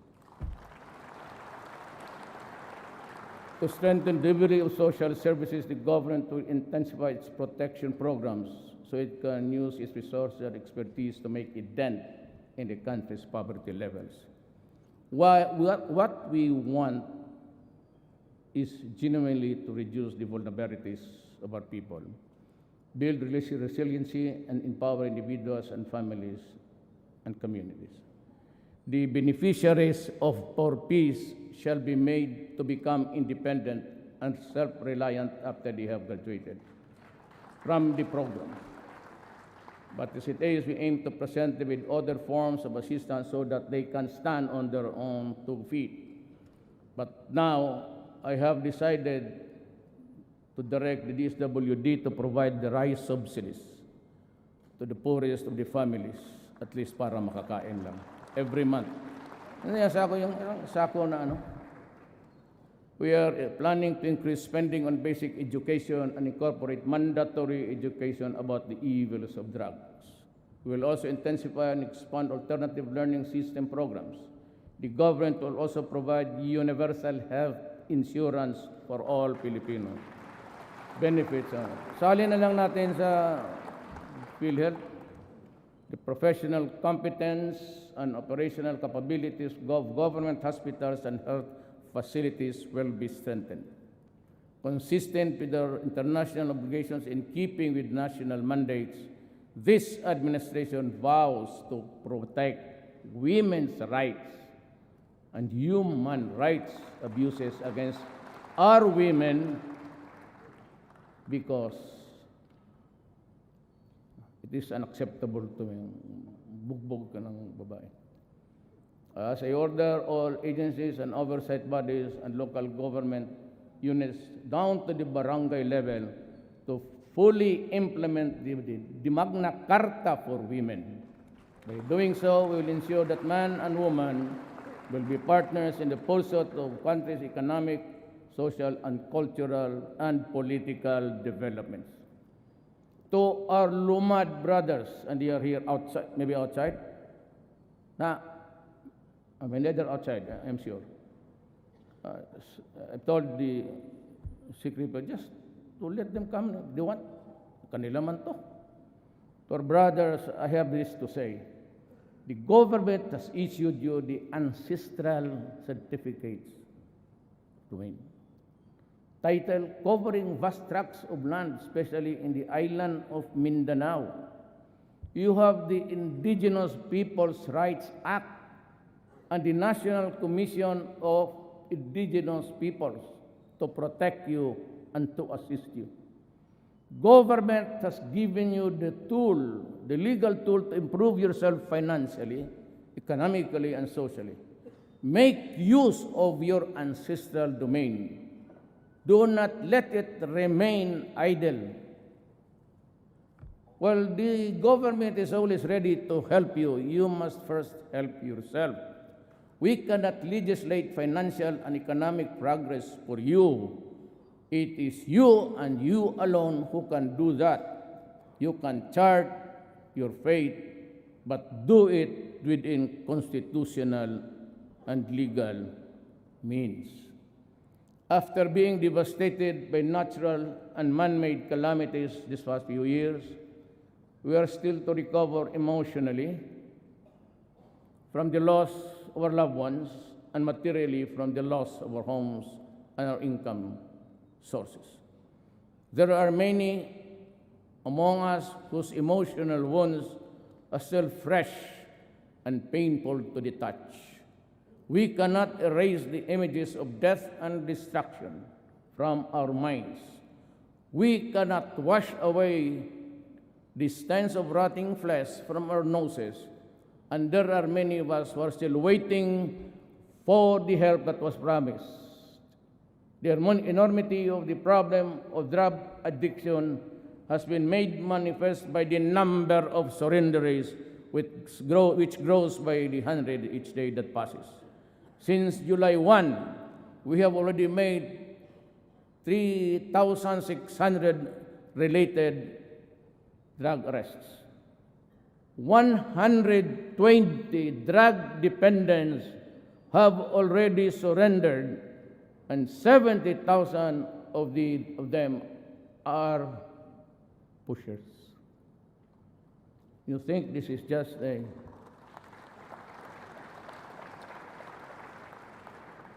It would take the entire resources of this government to fight this war. I have nothing but the interest of my country. But in its wake, because the PDEA says that that was a statement made by the Philippine Drug Enforcement Agency. 2 years ago, PDEA came out with a statement that there are 3 million drug addicts in this country. That was 2 or 3 years ago. How do you think would be the number incrementally if we count now? Give it a liberal addition, maybe, like 7,000. So 3,700,000. The number is quite staggering and scary.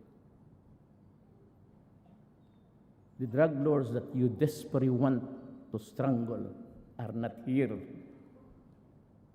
Wala mga bilyonaryo dito. The ones that you catch running after are just the lieutenants. They do it by technology. They're cooking it in the international waters. Tinatapo nila yung bulto by the drums. Dikitan nila ng GPS. So makikita ka. We are hard put sa intelligence because they've invented this direct satellite. Hindi na magdadaan niya ng... All they have to do is to triangulate where the pag-ikot niya. And there are so many... And they're in codes. If we do not help from our friends here in Asia and America and Europe, this sheer number and problem, believe me, will drown us as a republic. Kaya tingnan niyo po. How can I solve the problem now by arresting? Hinahanap ko, tagal na akong presidente. Gusto kong patayin. Ang problema, pupunta pa ako doon, then I'll ask the permission from this country that I will go on because I have to slaughter these idiots who are destroying my country. Ganun yun eh. Hindi lang kasi naintindihan, ayaw pa naman bitawan kasi ayaw naman kasi ng military pati police. But you know, I said, I'll be talking in front of the Republic to its representatives, to the people. So I have to tell you, how do we solve this problem? Tell me. Ako naman okay lang eh. Make it public, fine. Make it confidential. If you go to me or go to you, to your house, okay. But that is really the enormity of the problem. It's so enormous that you are intimidated even just to make a move. Because you know you cannot stop it anyway. Mabunggo mo isa ditong hinulog sa dagat, eh marami naman nagluluto doon. It's a free-for-all enterprise for the criminals at this time. Kung ako, if I had just the plan, I couldn't have. Sabi ko sa military, pag nakita ninyo, pasabugin mo na. Baski nag-surrender dyan ng may white flag. Panggira lang yan, hindi yan pang kriminal. Pasabugin mo. Show no mercy to them because they are not doing any mercy to us anyway. Bakit ako Yan ang problema. But we should not despair. Like someone wrote, it is when the night is darkness that dawn breaks. We are imbued with resiliency that has been tested and proven. More difficult times as in the past. We have a bond to act together. We have to help each other, for then and only then can we truly prevail. And this the Filipino, disciplined, informed, involved, shall rise from the rubbles of sorrow and pain, so that all the mirrors in the world will reflect the face of a passion that will change this land. Daghang salamat.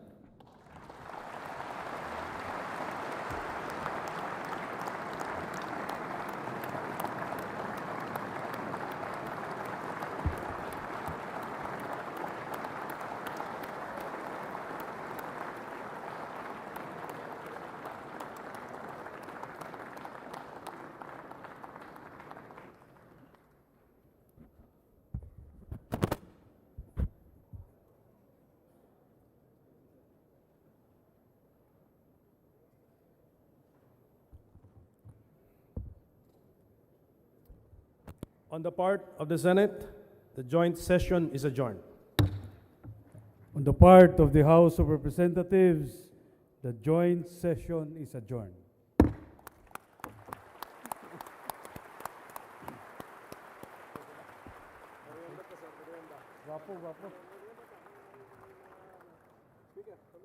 Oh,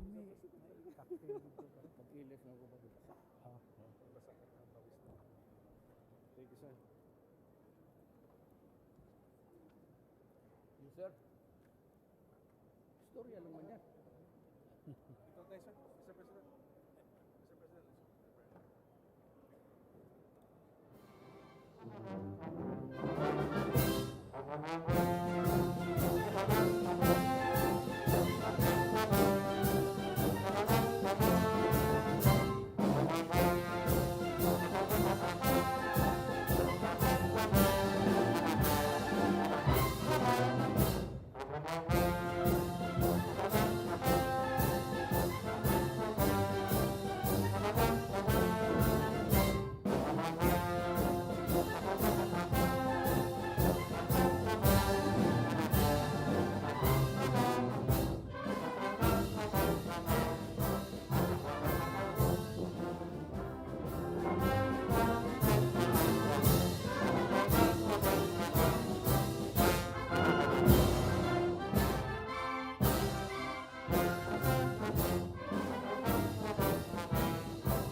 Thank you.